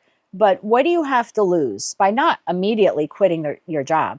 But what do you have to lose by seeing what other job opportunities are out there for me? Because I think once you take the inspired action in that Queen of Wands to actually go out there and find other job opportunities, I think you find a plethora of them. And not only do you find an abundant amount of job opportunities, you find the one. Tower to the Ace of Cups. You're like, oh my God, that's the one. Out of all of these choices and options that I now have that I would have never known existed out there had I stayed at this job, right? Strength to the Fool card. I kind of have to take a chance or a gamble to see what else is out there. Again, I can keep this job in the meantime, But let me see what's out there. And I think what you find is, oh my God, I found the one. And then you can go, apply. And if you get the job, you can give your current place of employment your 2 weeks notice. So there's something like that here. Or I could be speaking to a Libra. It could be a housing situation. And when you first moved in, you loved it. Oh my God, this is the greatest apartment. It's the greatest house, greatest condo. And then the longer you live there, you're like, I don't really know if I like this, right? Maybe there are HOA fees, or the property taxes have gone up, or, property maintenance or building maintenance, they're really not keeping it up to par. Yeah, you've been there for a good hot minute. Absolutely. But that doesn't mean that you can't venture out and see what other living options are out there for you. And I feel like if you were to do that, you're looking at other homes or condos or flats or apartments or whatever. Yeah, I think you find a plethora of them. But I think one stands out above the rest. You're like, oh my God, why have I been putting up with this for so long? World to the death card. I need to end this. I need to end this so I can buy that house, or, I got to list my house up for sale so I can move into that house or something like that. Got to give my notice to this landlord and apply for that apartment. So there's something here that when you started it, there was some love for it. And it could be relationship too. Could be in a relationship, You really thought this relationship was going to go the distance, and it's not growing. There's no pentacles. It's not growing. You're two very different people. King of Wands, Queen of Cups. Not really a match. And if you were, again, not telling you to leave your partner tomorrow, and I'm not telling you to cheat on your partner tomorrow, but if you're that unhappy and you're constantly every day waking up in that Five of Pentacles energy, where you're just like not feeling good enough, or you feel abandoned. I think the worst thing, I said this to my husband probably a year before I told him I wanted a divorce. I said, there is nothing lonelier than being in a relationship with someone who makes you lonely. And I think that was part of my catalyst of asking for the divorce at the end there, was I was in a relationship that at the onset, I loved him and I thought we were going to go the distance. But man, it took a lot of strength. Those final years I look back on, I was like, it was really challenging to stay in that. So I'm not telling you to leave your marriage, but tomorrow. But I mean, if you're in an abusive relationship, whether it's marriage or not, if you're really unhappy,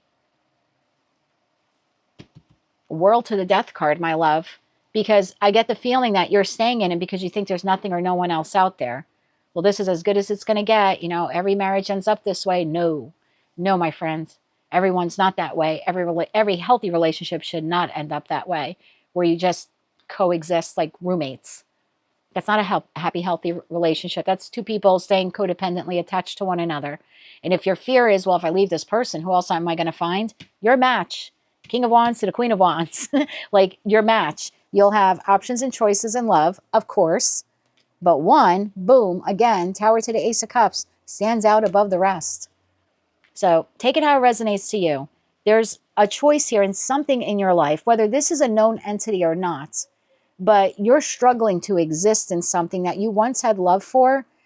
It's time for you to have, the courage and strength to move on from it.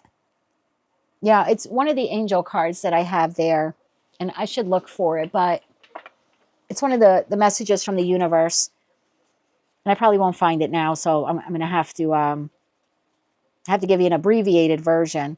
But it says something like, oh, here it is.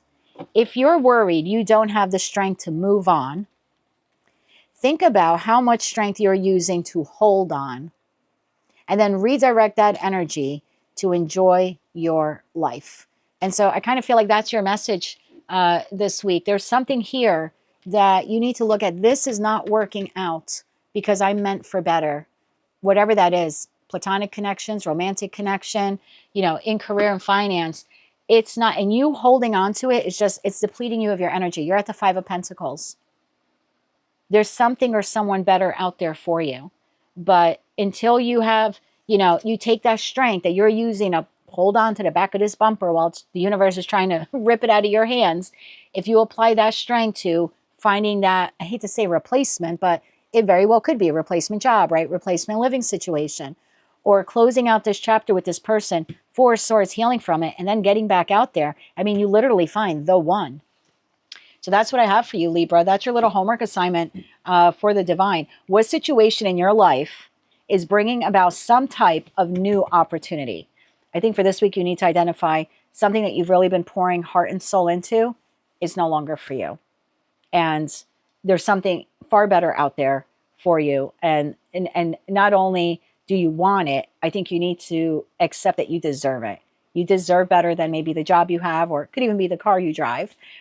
Again, could be a living situation, a connection with a friend, a family member, and yes, even a lover for some of you. There's something way better and more suited for you out there. You don't have to settle for less. The ending of one thing will bring about the beginning of entirely something new, something that really makes you happy. And wouldn't it be nice to wake up tomorrow and be in the Three of Cups energy instead of the Five of Pentacles energy? That's what I have for you, Libra, for the week of May 4th, 2025. If you like this message, it resonates with you, you want to claim all or part of it, please be sure to click like, share, and subscribe. And until I read for you again, I'm wishing you light, love, and peace. Hello, Scorpio, Scorps. Let's see. What is our tarot card for the week of May 4th, 2025? The Knight of Cups. Are you prepared to receive or give a love offer? Scorpio. So, Scorpio, this is unlike the What You Don't See Coming tarot reading that I did yesterday and posted yesterday. That's, what you can most likely expect this week, and so you can prepare for it accordingly. The tarot card of the week reading that I do weekly, and I'm not sure if I ever really explained it fully, but it's more or less the internal work that we need to do to show up in the world as a better version of ourselves. So there could be situations, environments, connections, or even patterns within ourselves that we need to reflect upon or learn from. So this week, our homework assignment is, are we, I say we, as most of you know, I'm a card-carrying Scorpio moon, are we prepared to receive or give a love offer? It's so funny. I did a reading earlier today with a very lovely person who I think we're going to become great friends moving forward. And we were just talking about that, giving and receiving a love offer. And I was like, would it be such a bad thing to apologize? To extend a little love? Ace of Cups? Oh my God. Would it be such a bad thing? So let's go, Scorpio. What is this all about? The divine is calling upon us to do something this week. Either receive or give a love offer. And that very well could be like an apology, a message of sincerity, the show of affection, the display of affection. And it could be platonic. It could be like with a friend or a family member or a colleague. And yes, for some of you, it's, romance related. Let's see what this is all about for Scorpio. One more shuffle here, please, Anne. Thank you. Nine of Pentacles came jumping out of the deck, so we're going to take that. We then have the Queen of Wands. We have the Two of Wands. What to do. 10 of Cups. Just go for it. Bottom of the deck. 7 of Cups, 10 of Wands, 4 of Wands. That leaves the Hierophant to the 4 of Cups, to the 10 of Swords, to the Devil here at the bottom of the deck. This is, I hope she's watching this reading. This is so similar to the messages I was pulling this morning for her. And I know that I've been dealing with, something similar. So I really think that this is affecting the Scorpio collective. Pluto just went retrograde on the 4th, which was yesterday. So I think I'm going to say some of us, there's something here about needing to apologize to someone, but feeling like if you do that, you would rob yourself of independence or autonomy, or you would show weakness, right? Because the Nine of Pentacles and the Queen of Wands, whether you're masculine or feminine, these two together encapsulate the energy of I'm autonomous, I'm independent, I don't really need you, right? I'm Miss or Mr. Independent. I can survive without you. I'm not weak. I'm not strong. I've set some healthy boundaries. I know my worth. It can be a little cocky. This can be a little bit egoic, the negative side, right? Because every card in tarot has positive and negative attributes. So when you combine these two energies together in a person, like that could be very attractive, right? Wow, he, she, they're independent. They look good. They smell good.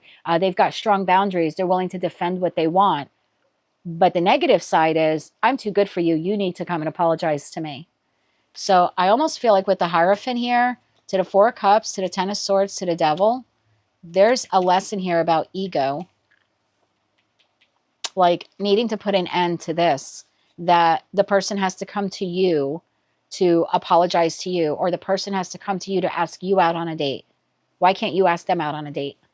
Why can't you, if you're Queen of Wands to the 9 of Pentacles, why can't you ask someone for their phone number if you're interested? If you screwed up and spoke out of turn, why can't you apologize? Instead of brushing it under the rug or maybe waiting for the other person. There's something about a spiritual lesson about not waiting. See this, the 4 of Cups, like I'm waiting. You're waiting for someone to apologize, or you're waiting for someone to approach you. And look, if this is in career and finance, like if this is work related, you can't sit here. I mean, I guess you can. You have the divine gift of free will, but I have all these skills and all these lovely qualities and all these lovely attributes, And the perfect job is just going to have to find me and offer me the job. Who says? Who says?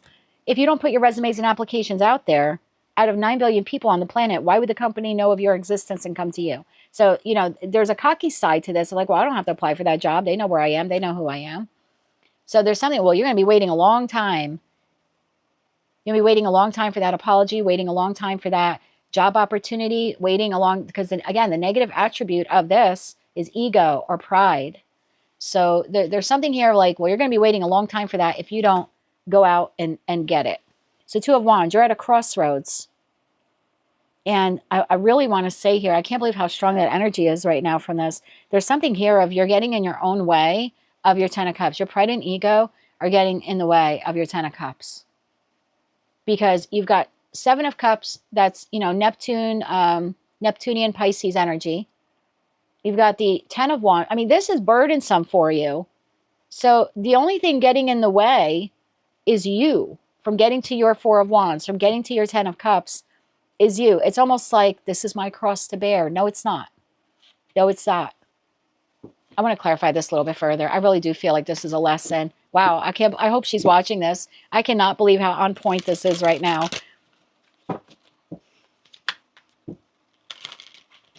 Yeah, like, look at the 9 of Pentacles. Like, I'm good here with my glass of wine. She literally has a glass of wine here. I'm good with my glass of wine. Look at me sitting on my throne. But part of you knows that you're supposed to move towards this. You know. 2 of Wands. Because if you didn't know, you wouldn't be an indecision. You would just flat out be like, nope, has to come to me. But the fact that you're going back and forth, like, am I doing the right thing here? That's telling me that you know you need to advance forward. Like, I think you need to be the one to extend that love offer or ask for the phone number or apply for the job or give the apology. Again, I don't know how this will play out for you individually, but there's something here about you being bold and brave enough to do it, or for you to be the bigger person here, or to take the higher ground, to take the initiative. And yeah, for some of you, to admit that you were wrong.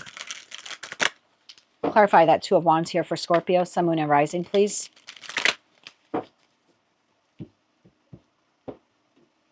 Because the 2 of Wands is, I've not made a decision, right? In the original Rider-Waite-Smith Tarot deck, the person standing on, and I always say the 2 of Wands for me is the most significant card in tarot. And I've talked to other tarot readers, they're like, no, it's not. It is to me.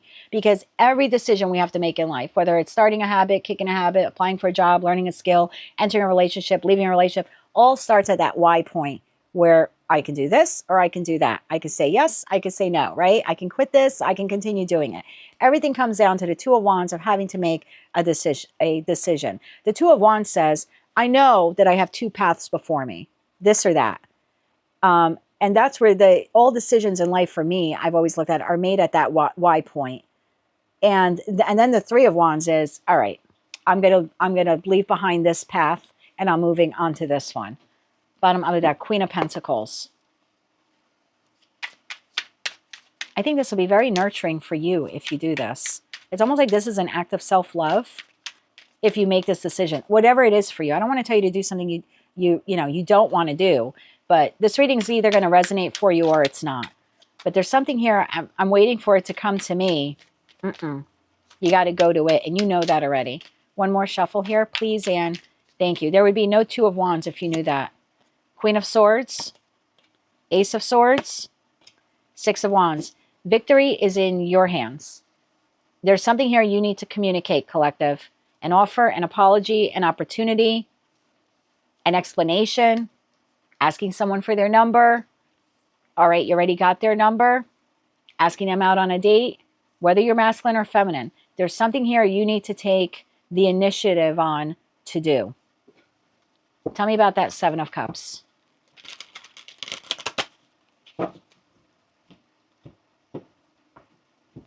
Bottom of the deck, the Empress. This will be a very bold step in your journey. 3 of Cups came out. 3 of Cups, the Hangman, and Justice. So let me go back to that Empress message that I got. There's something here about this being part of your lesson to become a divine feminine or a divine masculine, however you identify.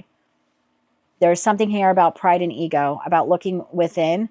And yes, you could be independent, But there's also something here about you asking, or you telling, or you, instead of just sitting back, because actually sitting back really isn't very much the Queen of Wands. It is and it isn't. It's not the positive attributes of the Queen of Wands, because the Queen of Wands is the go-getter.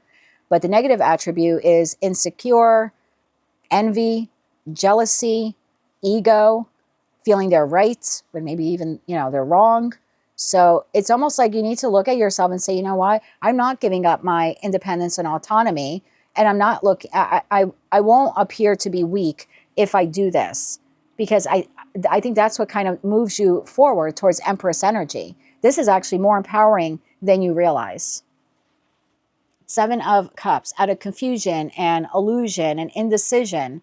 It's your ability here to have happiness or rejoice or reunion, or to bring about some type of balance in this relationship. But I kind of feel like the decision is yours to make. I mean, all decisions in tarot are your decision to make. We've got Magician here to the Page of Swords. Like I said to her this morning, make the phone call, write the text. 4 of Wands, clarify the 4 of Wands, and we'll wrap up your reading for this week. Tell me more about the 4 of Wands here for Scorpio. Because at the end of the day, you want victory with whomever or whatever this is. Like, end result is 4 of Wands, 10 of Cups. But there's some, like I said, pride and ego getting in the way. Judgment. Maybe your tarot card for the week should have been the Judgment card. Like, are you prepared to go within and listen to your intuition and your inner calling? And, the Judgment card also talks about doing what is best for all involved. Keep that in mind. So there's something here that you need to do what is best for everyone involved. Tell me more about the 4 of Wands here for Scorpio. One more shuffle here, please, and thank you.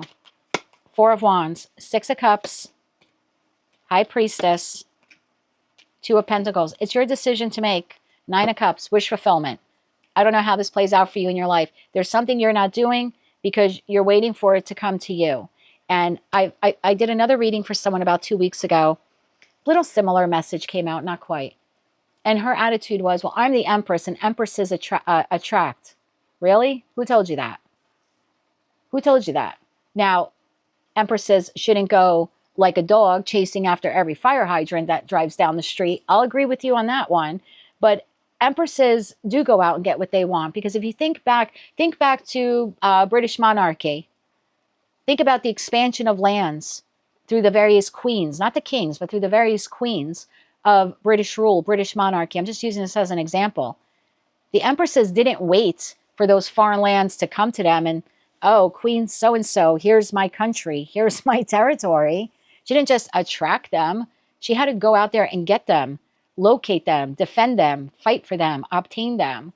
So that whole, I think tarot readers in general, some of them got wrapped up in the notion of emperors, masculine, go out and get what they want, and empresses just kind of sit back on their poofy little fluffy chair and they attract. That's not an empress. That's someone who's insecure. That's someone who doesn't think that they can go out there and achieve that, and they just wait for the world to bring things to them. We call that being spoiled. Where I come from, that's a spoiled brat. Where I come from, I was just gonna wait for everyone to cater to me on, hand and foot. So Scorpio, I don't know what this is for you. A connection, a job, a person, a friend, a desire, a dream, a business idea you have. Take it how it resonates to you. If you sit back and do nothing and don't make that first attempt, you're never going to achieve what you want here. But if you ask for the number, you learn the skill, you open the business, you go for the gold, you get the gold. Reconciliation, whatever. But it starts with you. And I think for some of you, it's as basic as an apology here. But take it how it resonates to you. That is your wish fulfillment. So, homework assignment for the week. Are you prepared to receive or give a love offer? Yeah, because I think if you sit there in receiving mode, you're going to be waiting 4 cups and hangman for a long time. It's time for you to really embody the positive attributes of the Queen of Wands. Lean into your fire element. Most of us embody all 4 elements if you look at your birth chart. So lean into fire this week and go after whomever or whatever it is that you want. That's what I have for you, Scorpio, for the week of May 4th, 2025. If you like this message, it resonates with you, you want to claim all or part of it, maybe you just found it to be helpful, please be sure to click like, share, and subscribe. And until I read for you again, I'm wishing you light, love, and peace. Hello, Sagittarius. Let's see what your tarot card is for the week of May 4th, 2025. Oh, we have Temperance. Look at you in your energy, in your power this week. So what situation in your life is asking you to have patience and determination? Now, keep in mind, Sag, this is a different type of reading. The What You Don't See Coming reading, which I did the other day and posted, gives you an idea of what you can expect this week. And that way you have the ability to prepare for it, etc. But the tarot card for the week is more about like introspection or things we can do to work on ourselves or become a better version of ourselves, or maybe even something that we need to address that we're neglecting to address. So let's see what this is all about for you. What situation in your life is asking you to have patience and determination? What does Sagittarius need to know about this for Sun, Moon, and Rising? Bottom of the deck, we have the Eight of Pentacles. Definitely having patience on something that you're working on or something that you're working towards, or maybe even trying to build. I even want to say recreate for some of you. There's a need here for you to have patience. Tell me more about this here for Sagittarius, Sun, Moon, and Rising. What do they need to know about this for the week of May 4th, 2025? One more shuffle now. Thank you. Your first card out, the Four of Pentacles. The Phoenix. Ooh, I love that. Your deck is different than some of the other decks I use for the other signs, and yours has two cards in it, unlike the traditional Rider-Waite-Smith Tarot deck. One is the Phoenix, the other one is the Weaver. So the Phoenix, rising from the ashes here. The Fool, a whole new journey, a whole new beginning. And the Two of Cups, making your way to a soulmate, soul bond connection here. Bottom of the deck, we have the Page of Cups, the Six of Swords, and the World card. Sag, there's a connection in your life that you have walked away from. Now, for some of you, it's professionally. For others of you, it's platonic. For some of you, it's romantic. For others of you, it really could be a combination, right? It could be someone you love that you work with, right? Or a family member that you love, or a romantic partner that was also a business partner. So take it how it resonates to you. I feel like you held on to this connection for as long as you could. It's like you gave this person the benefit of the doubt beyond the benefit of the doubt. And I see here that you're moving on from this person. I don't know exactly what transpired between you and this individual because it is a collective general reading, but that Six of Swords to the World tells me you're moving on. You may have delicately, or maybe even this week, be delicately informing this person of your decision to move on. I think some of you have already informed this person, but for others of you, maybe you're a little delayed on the timeline, or you're on a different timeline. So it's something that you'll be doing this week. But I think what you don't realize is that moving away from whomever this individual is allowing you to have this new beginning, which will usher in a new soulmate or soul bond connection here. And there's something here about you with that Four of Pentacles energy, really needing to be patient while this energy kind of exits your energy field or your life and makes room for the new. So it's almost like I could be speaking to a Sag where for whatever reason you cut off a friend, okay? And while you're now energetically like distancing yourself from that friend and the two of you are parting and you're going your separate ways, you're eager to have another friend, right? You're excited. You do want someone in your life. You just, for whatever reason, determined that that individual was not a good friend, or maybe the connection itself just sort of outlived its purpose in your life and it was time to part ways. And it's like, as much as you want this new connection, like be patient with it. Keep working on yourself. Four Pentacles to the Phoenix. Keep working on yourself, becoming the highest version of yourself. This person is on path for you, whoever they are. So there's something here about, yes, be determined to work on yourself. Yes, be determined for this new connection to find that new person, but also have some patience. It's going to take them a little bit longer to come in, and that's because this still needs to clear out of your energy field. Bottom of the deck, Five of Swords, Eight of Cups, Page of Wands. So it's almost like, even if this person is out of your life, whatever energy space that they took up in your life because of conflicts, confusion, lies, deception, arguing, even though that you might have blocked that person and you stopped talking to them, there's still some level of energetic space they're holding in your life that they're occupying because maybe of your thoughts, or you haven't healed from those wounds. So it's like, even though you're moving on from this person, or some of you have completely exited, have some patience with yourself and with the universe. The new beginning is here with this new person. Again, whoever they are, it's just you energetically need to clear this out. So I would sage, I would Palo Santo, I would call back my energy. I do that at the end of every day anyway, at the end of my readings, but also at the end of the night, like when I'm laying in bed, I'm just like, I call back my energy from anyone who does not have good and pure intentions for me or with me.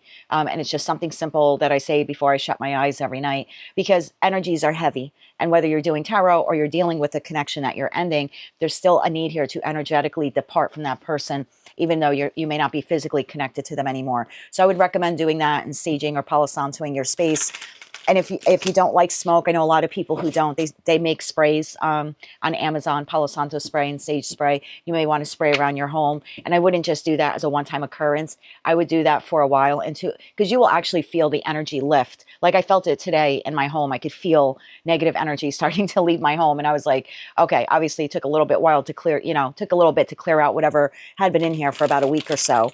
So yeah, there's definitely something here about you having patience with the process of letting go, the process of energetically clearing out this person, and also having patience with the divine for this new unionship. So I don't want to dwell too much on what you're working on from walking away from. You seem very resolute that you're doing that, right? It's Six of Swords, Eight of Cups, the Five of Swords, the World. Like you're done with it. You're done with the chaos and the conflict and the emotional drain that whatever that connection was, it was very emotionally disappointing to you, right? To see that Eight of Cups. So let's focus on the new here. Tell me about this new connection coming in, this Two of Cups. Tell me about this Two of Cups. I feel like by doing that, you just shifted a timeline. You jumped a timeline by leaving that person behind. You did it at the right time. Oh, you did it at the right time. Bottom of the deck, Judgment. You did it at the right time, Sag. So for some of you where you're sitting there and you might be thinking, wow, I held on to that friend longer than I should have, or I held on to that lover longer than I should have, right? I should have seen the red flags were what they are, right? They're red flags. They're not a carnival. Don't beat yourself up over that. You did listen to your inner calling. You released when you were supposed to. You made the right judgment call. So don't be hard on yourself because you maybe held on to that person a little bit longer than you feel you should have. Hindsight is 20/20. Just learn from it and like roll with it, or roll on from it, is the feeling I'm getting here. Like don't punish yourself for holding on to that person for too long. Tell me more about this Two of Cups. I want to know about this new energy. This is already in your field. This person is close. Tell me more about this. One more shuffle. Like within 2 months, close. Yeah, Four of Wands. This is close. Victory, celebration, union. Two of Wands. I like this. Seven of Cups here. I feel like you're having multiple people come in. Nine of Cups, just as I said at the bottom of the deck. So typically that's not the energy I get off of the Seven of Cups, but intuitively that's what I'm being told. So in the Seven of Cups card in the deck I use for you, this person's just patiently sitting in the ray of light, right? Because you made the right judgment call. So light is upon you now. This divine light is upon you. Same thing here with the Two of Wands. Very different in this deck. In this deck, this person is walking away from the old. They're already walking towards the new. Unlike the Rider-Waite-Smith Tarot deck where they're at a wide point and they have to decide whether or not they're moving forward or what they're even moving forward to. In both cases, you're walking towards the light. You're walking towards the light. And I feel like that's where this person is. They're in the light. So this is a higher vibration energy that's coming towards you. It's like you're both simultaneously walking towards one another without even realizing it. And for most of you, it's several people. So you may have several options in love if that was a lover you walked away from, several options in friends if that was a friend that you walked away from, if that was a family member you walked away from or disconnected from, whatever. This would be a group of friends that would become like the fabric of your life and would become like your new family, right? The family you create for yourself. So I love this energy for you. You have wish fulfillment here. Again, whomever or whatever it was that walked away from you, I would stay determined on that path. You made the right call. Don't second guess yourself. Certainly don't beat yourself up for doing it, but definitely have patience with yourself as you're walking towards the new. And for some of you, you have a lot of choices here. Tell me, let me get 3 cards on that Fool, and then we'll close out your reading. I really like this for you, Sag. And I think you sat on this for a long time before you closed it out. And that might be the feeling that I'm getting here is like, wow, I wasted so much time. You didn't. You didn't. Six of Pentacles, strength. You didn't. You were building up character. You were building up strength that you didn't even realize you needed to build up. So I feel like this was an investment in you. Believe it or not, you staying in that connection was actually an investment in you, because parting from it made you realize that you were stronger than you thought you were. Had you tried to leave it earlier, you may have went back and forth, a bunch of times with this, but you stayed until you couldn't stay anymore. And then you made the right judgment call. So yeah, don't beat yourself up for this. You did the right thing. And had you left that sooner, this wouldn't have been able to come in any sooner. These people are on their own journeys. You know what I mean? So again, I feel like this is happening all in divine timing. And that Temperance card, I mean, that's not only Archangel Michael, that is the master alchemist of tarot, right? Combining water and land, combining emotions with grounded energy. So again, I feel like it's all happening in the right time. Tell me more about this Fool card here for Sag. Bottom of the deck, Five of Cups. Yep, walking away from that and realizing, you know what, that didn't work out, or that group of people didn't work out, but there are other Two of Cups out there for me, right? Because that's what the Five of Cups is. I'm lamenting over the 3 cups that are spilled. And then I'm like, hey, wait a minute. There are more people out there, or more lovers out there, or better, healthier connections out there. And I feel like that's the realization that you had. And now you're walking towards the Two of Cups that are still standing. The ones you don't see, but you intuitively know are out there. You're right. They are. Tell me about this new beginning here for Sag. Clarify that Fool card. Sun, Moon, and Rising. One more shuffle. Thank you. This card definitely wants to show itself. Two of Swords. Page of Swords. Ace of Swords. Look at that. 2 to the page to the ace. Bottom of the deck, 5 of Cups. Shows itself again. So, yes. And then the Sun card. So I feel like, I hate to say this, and there's the Empress. Or the Emperor. I'm sorry, the Emperor. So I like this. You're really in your power. You've taken control of a situation that was emotionally draining on you. You've decided to walk away. Your realization is more and better have to be out there for me. And you're right. As you're walking away from those 3 cups or whatever they were, you're walking right towards the sun. I mean, this is a beautiful connection on your path coming towards you. This will begin with small communication. Some of you could be meeting this individual in a library, or maybe even like a government building, government institution. It's like if you're going to a courthouse, or you're going to town hall to pay your taxes, or you're going to school, university, library. It's a place of knowledge or a place of information gathering. This could even be in a group setting. I like this. This starts off as very small communication. And I think you realize almost instantly in the Ace of Swords, that's why I had to let go of that person, because I had no energetic space for the new. So that person or those people, like, I feel like it's your aha epiphany moment when you meet the new.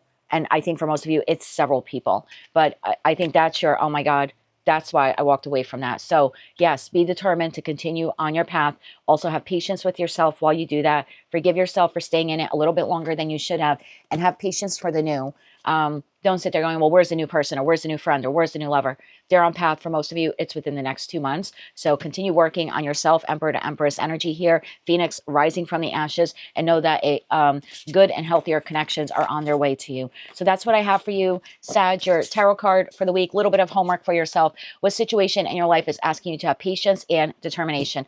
Leaving the old with great determination and awaiting the new, and having some patience with that. That's what I have for you, my dear. If you like this message, it resonated with you, you want to claim all or part of it, please be sure to click like, share, and subscribe. And until I read for you again, I'm wishing you light, love, and peace.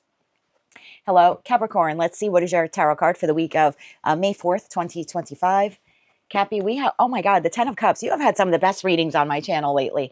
What situation in your life is bringing forth completion and total happiness? So, Cappy, unlike the What You Don't See Coming reading, which I did the other day and is posted on my channel, that reading gives you a little bit of insight of like what you can expect this week, and that way you can prepare accordingly for it. The tarot card for the week reading is a little bit more of like going within. What does Spirit want us to learn about ourselves? How can we become the best version of ourselves, like Capricorn 2.0 or 3.0, whatever version you're on. And for others of you, it could be something like that you're missing, and Spirit's like, wait a minute, this is a good week for you to focus on blank, whatever that is for you. So let's find out what the 10 of Cups is. What situation in your life is bringing forth completion and happiness? So completion, something is wrapping up. Lessons have been learned, and the closing of that door or that chapter is, okay, I've learned that lesson, and now I can move towards happiness, is the feeling that I'm getting here. So tell me more about this here for Capricorn. Bottom of the deck, we have Ace of Swords, and that, my friend, is the truth. Tell me more about this for Capricorn, Sun, Moon, and Rising. Loving the energy for Capricorn lately. Definitely feels lighter and lifted. Tell me more about this for Capricorn, Sun, Moon, and Rising. One more shuffle. Thank you. First card out of the deck, Two of Wands, followed by the Two of Pentacles, followed by Temperance. Love this. Archangel Michael. And the Nine of Swords. We're going to clarify that for you, my friend, because something has you worried. Bottom of the deck, we have Death. We have the Nine of Wands. And we have the Fool. Now I get it. 4 of Wands, 10 of Wands, and the Devil. Here you are in your power. So, Capricorn, I feel like most of you, you're at a Y point. 2 of Wands for me is one of the most underrated or undervalued cards in tarot, I believe. Because I feel like every decision or choice we make in life starts at being at the Y point. Do I go in this direction or this direction, right? Do I quit this habit and instead move towards a healthier lifestyle? Do I stop eating junk food and exercise? Do I leave this person? Do I date this person, right? So every decision for me really begins at the Two of Wands, being at the Y point, being at the crossroads, and having to make a decision. And you being an earth sign, you're very balanced when you make decisions, mostly in your life, right? You give a considerable thought here in the Two of Pentacles energy. This is earth energy, Taurus, Virgo, as well as Capricorn. So I feel like you've been weighing this decision for a while. Again, do I stay at this job or move to this job, right? Do I continue living here, move elsewhere? Do I continue talking to this person, you know, or not? So you've definitely been at the Y point here. You've been thinking about something for quite some time. You're trying to make this move in a very balanced way is the feeling that I'm getting here. And with that Nine of Swords, though, I feel like you're working overtime mentally because whatever decision this is, it has been stressing the hell out of you. I think your message here with that Fool card, because in tarot, the Fool card comes after the World card, right? The World card is completion. And I kind of mentioned that at the onset of your reading because we had that word completion here. So I feel like for some of you, the divine is trying to guide you onto a new path, but you have not yet closed out the old, right? We have no World card here. So it's almost like the new beginning cannot take place. So let me give you an example here. I could be speaking to a Capricorn. I'm going to use work as an example because I feel like that's easy. Everyone can resonate with it, and then you can apply it to your life how you see fit. So I could be speaking to a Capricorn. You go to work every day to ABC Corporation, right? And you're not happy there. You're not emotionally content. They're not paying you fair wages. And you've been sitting at this Y point for a long time, like, I probably should find another job, right? Or I really maybe want to learn a new skill or increase the skills that I have, right? Expand the skills that I have so I can move on from this job. But the problem is, as much as you think about that, being at the Y point, because you have determined this job isn't good for me. So I'm glad that you made that. It's like step one to moving on as you made the decision. This job, ABC Corp, isn't the one for me.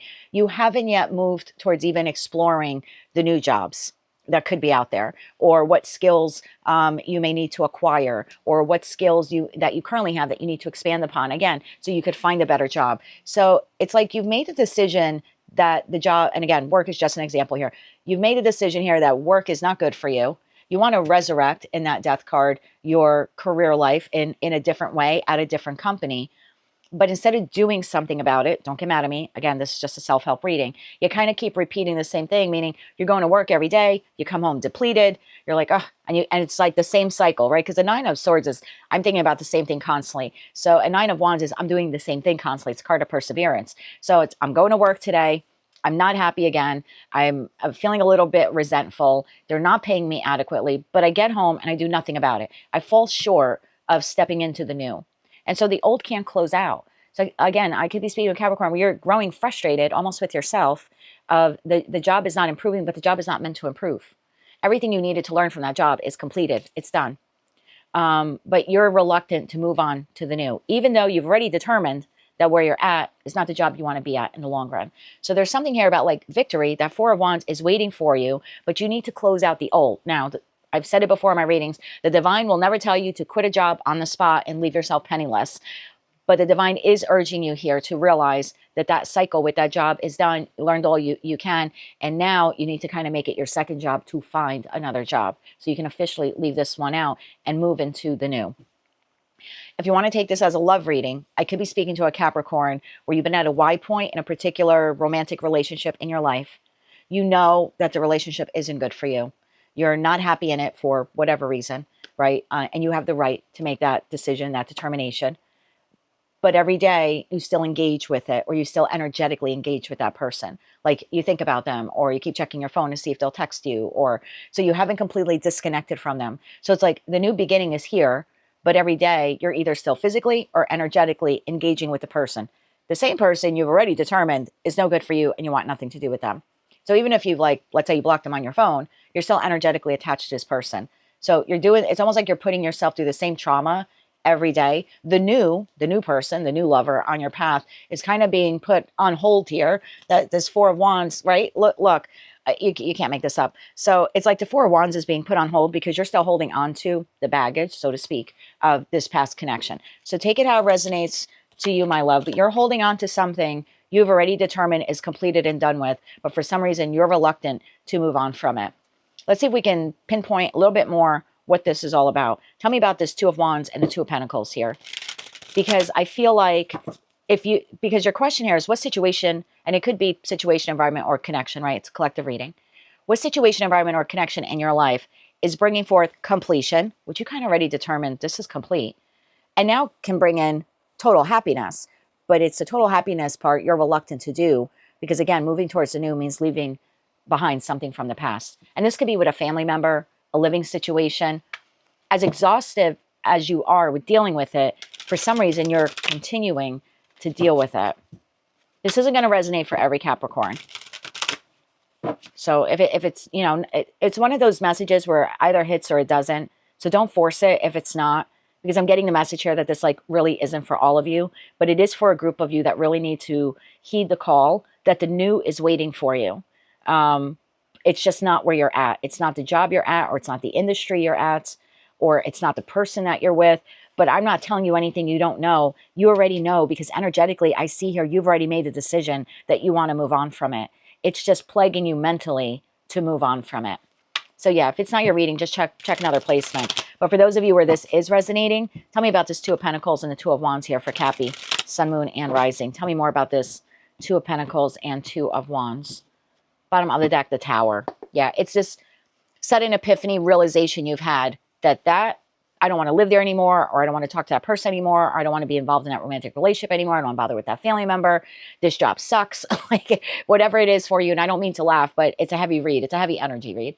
So, but you've already determined it. So you've had the aha epiphany moment. So again, I'm not telling you anything you don't know. So if the reading's not resonating, please don't force it.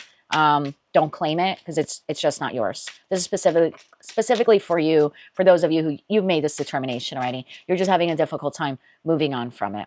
Tell me more about the Two of Pentacles and Two of Wands here for Cappy. Let's get one more shuffle here for them. Thank you.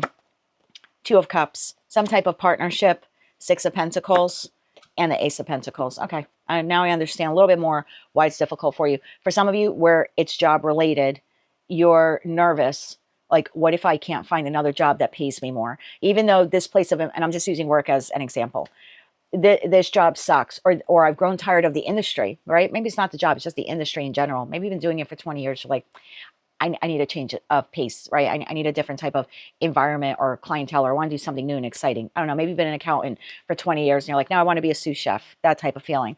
So there's sorry about that, Cappy. So there's something here though, where there's worry that even though I know that the place of employment isn't the best, what if I'm leaving Six of Pentacles for one? What if the grass isn't greener out there? So that could be your reluctancy. For others of you, if this is like a living situation, because we saw the Four of Wands, some of you have concerns. What if I leave this living situation, which is toxic or dreadful or whatever, not conducive to my overall health and well-being, but what if I end up in a worse situation, right? What if I move out of this place and I get an apartment and it looks great, and I don't know, I'm in a month in and I'm locked into a lease and it's filled with cockroaches and they just wallpapered over them. It's like that kind of feeling. Like, what if I leave the Six of Pentacles? Because Six of Pentacles in the deck I use for you is not really a great energy. The Six Pentacles are like, it's almost like you got to catch them, right? It's like someone's throwing them at you. So they're throwing the good at you, and you kind of have to scramble and catch what you can, but it's still Six Pentacles. And so the feeling here is like, even though the job is terrible and I'm grasping at inner strength to stay here, right? Sort of like this person's grasping for the Six of Pentacles. What if the next job I go to promises me the world, but it's it's only one pentacle, not six. Like, how am I going to pay my bills? And same thing if it's a living situation. It could be crazy and chaotic. Lots of people scrambling here for things. But what if I go somewhere else and it's worse? It looks shiny and new, but it's worse. And for some of you, this is love related. In this Two of Cups, and by love, I mean, it could be platonic or romantic. So it could be with a friend, a family member, or yes, even a lover. But the feeling here is like, okay, maybe this person gives me breadcrumbs, but what if the grass isn't greener on the other side? What if that's the best I can do? What if you're wrong? Because the Nine of Swords is the lower octave of the Devil, which, although you're represented by in the major arcana, the Devil in tarot also has a negative, right? The positive are all of the beautiful positive attributes of Capricorn. But the negative attributes of the Devil is fear. It's not only like codependency, although that could play a factor into this for some of you, but it's really fear. The Devil gets in your head, and the Eight and Nine of Swords is the lower octave of the Devil. So it's allowing fears, doubts, and insecurities to make you resistant to change, to keep you stuck. And so there's something here that it's like, you know, you got the good angel on the one shoulder and the bad angel on the other. And right now you're giving in, whether you realize it or not, to the bad angel. And I think that's the purpose of your reading this week. You need to overcome the bad angel, the devil on your shoulder that's telling you that's the best job, although it's horrible. It's horrible and you got to beg for a raise and it's toxic. There's a devil on your shoulder telling you, but that's the best you can do. What if it's not? What if that voice are your own doubts, fears, and insecurities that the quote unquote devil is playing into to manipulate you to stay in a job situation that's not that's not healthy for you, that's like riddled with toxicity? And same thing, it's with a friend, family member, or lover.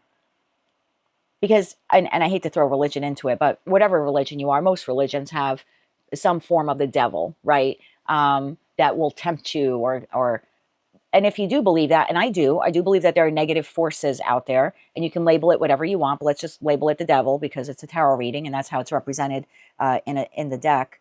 What if the devil here is just preventing you from happiness, from your 10 of Cups, by keeping you stuck in a situation because it's perpetually telling you you can't get better, or you don't deserve better, or that's the best you can do. I want to know about the new beginning. I think your message for this week is you need to overcome these negative thoughts that are telling you you can't do better or there's not better out there. That's the lesson. The World card you need to complete, my friend, is you need to overcome that devil that's keeping you trapped and stuck. That's your transformation there in the Death card. We have a full moon in Scorpio on May 12th. That time period could be very beneficial for you to break out of that negative mindset and start exploring the new. And again, you don't have to quit the job, but you can certainly look for a new one. Same thing if it's a living situation. I would get out, if it were me, if that were my reading, I don't want to tell you what to do. I would get out of that mindset. I would do whatever I had to do to get out of that mindset. And look, if you're thinking of hopping industries, I would not keep any negative thoughts about I would explore. Again, no one's telling you you have to quit being an accountant after 20 years and suddenly go be a sous chef. But there's definitely something here about fear in your mind trapping you into something that you don't really deserve to be in, or that you've already learned the lessons from, or you have completely outgrown. Bottom of the deck, we have the Queen of Pentacles card to the Seven of Swords. It's like you're sabotaging your new beginning, or a better job opportunity, or a better love connection, or better friends, etc., etc., etc. Better living, situation, because you're giving in to this negative mindset here that you don't either can't get better or you don't deserve better. Tell me more about the Fool card. I want to know more about the new beginning, because this is your 10 of Cups. The 5 of Cups. Yeah, your new beginning starts with walking away and realizing that is not good enough for you. That is not good enough for you. You have a 2 of Cups out there waiting for you. And you can take that however you want. You being more balanced in your masculine feminine energy, because now you're making the right decision for yourself. You leaving behind that soulmate friend and finding a new soulmate friend. You leaving behind those business associates who maybe at one time were soulmates and moving towards new business associates, or maybe even a new business partner. And very well, if that's love, you're in a connection that is very unhealthy. But again, I'm not telling you anything you don't know. So if the message doesn't hit with you, just check another placement.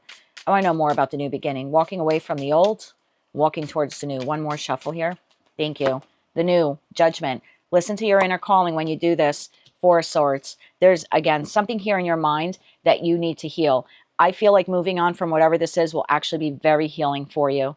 I don't think you realize, although you know 2 of Pentacles to the 2 of Wands, Temperance, you put in a considerable amount of thought. You've already determined that this is not good for you. I don't think you're going to realize how bad for your health that was until you're completely out of it and you're healed. I'm going to get 3 more cards on that 4 of Swords for you, Cappy. Give me 3 more cards on that 4 of Swords here for Capricorn, Sun, Moon, and Rising. One more shuffle, please, and thank you. And look, this is just like a 1 week look into this, right? So the divine is not saying, Capricorn, you have approximately 7 days to find another job and leave that job, or find a new situation and leave that situation now. But your homework assignment for this week is for you to really go within and be honest with yourself and say, that's toxic. I deserve better. Better is out there waiting for me. And I will now find a way. I will discover ways, very Page of Wands energy, very Page of Swords energy, how I can either move on from that or how I can replace that, like if it's a living situation or a work environment. 10 of Pentacles, Page of Cups, 4 of Wands shows itself again. Bottom of the deck, 2 of Swords. It's your decision to make. You can, Seven of Pentacles is right behind that. You can continue investing in this or investing in that negative thought process that's keeping you trapped, or you can move on from this or discover ways on how to move on from it. Because once you make the judgment call to do that, in the process of your healing and this revelation that you're going to have, because it's going to be like a second tower moment. Your first tower moment was when you realized that wasn't good for you or good enough for you. Your second tower moment is in your process of healing here. It's like, oh my God, he or she really was toxic. That living environment was horrendous. I think you're going to realize you feel lighter, brighter, happier. Again, this has been taking a toll on your health, is the feeling I'm getting here. And you kind of know it, but you're not going to know it until you're completely out of it. Look at this. 10 of Pentacles, Page of Cups, 4 of Wands. Prosperity, happiness, healthier connections. So take it how it resonates to you. This could be the new job, the new living situation, financial abundance, new friends, new lovers. Again, claim it how you want. But whatever you need to leave here will be replaced tenfold. Absolutely tenfold. And my phone just went off. So Cappy, I think that was, I'm going to take that as a little sign from the divine, like a calling. There's something here you're hanging on to, my love, that you need to let go of. You need to let go of it. So what situation in your life is bringing forth completion? Time to wrap up this cycle and moving you towards total happiness. And I think that's, unfortunately, whomever or whatever this is, it can't come with you into the next chapter. You can continue to stay here, but it will never become or manifest what you want it to be. It's like, it's over. And you know that. Again, I'm not telling you anything you don't know. The job, the career path, the industry, the living situation, the friend, the family member.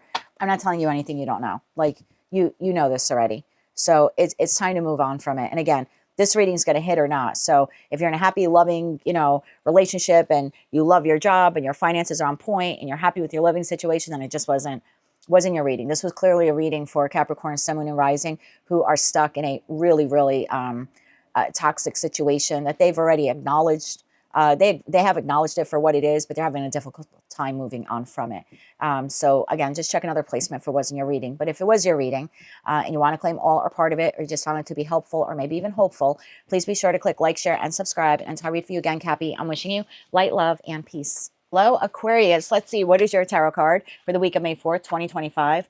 We have the Death card. What situation in your life is transforming and changing to bring about something new? So we do, that Scorpionic energy. We do have a full moon in Scorpio on May 12th, which is towards the end of this week. Now, keep in mind, Aquarius, that this is not something that you see coming, or that you don't see coming, I should say. And that's because the tarot card of the week reading that I do is a little bit different. So the what you don't see coming reading is what I did the other day. It's posted already on my channel. If you haven't seen it, I encourage you to see it. And that gives you some insight into what you can most likely expect this week so you can prepare ahead of time for it. That's the beauty of energy reads in tarot, right? They give us a bit of a heads up.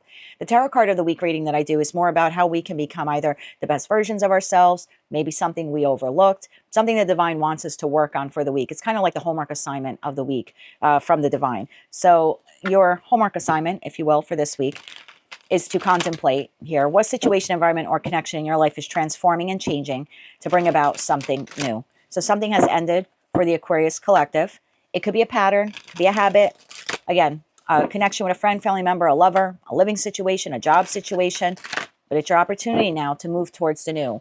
Or even if you're staying in that connection with that person, transmuting that pain into power, learning from those lessons, and now it's not going back to the old relationship, right? Because you can't go back to the old relationship after you have the Death card in a relationship reading. But we can move forward now and rebirth the relationship into something new. Again, taking those lessons from the past and moving forward into the new. The Fool. Yeah, into the new. There you go.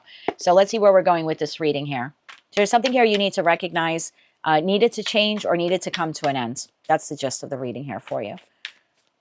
One more shuffle here, please, and thank you. And this is one of those readings that I do, one of the weekly reads I do. It's either going to hit or miss. So if nothing has come to an end for you in a situation, environment, or connection, then it's just not your reading, and check another placement. I'm not offended. This is specifically for a group of Aquarians that something has come to an end.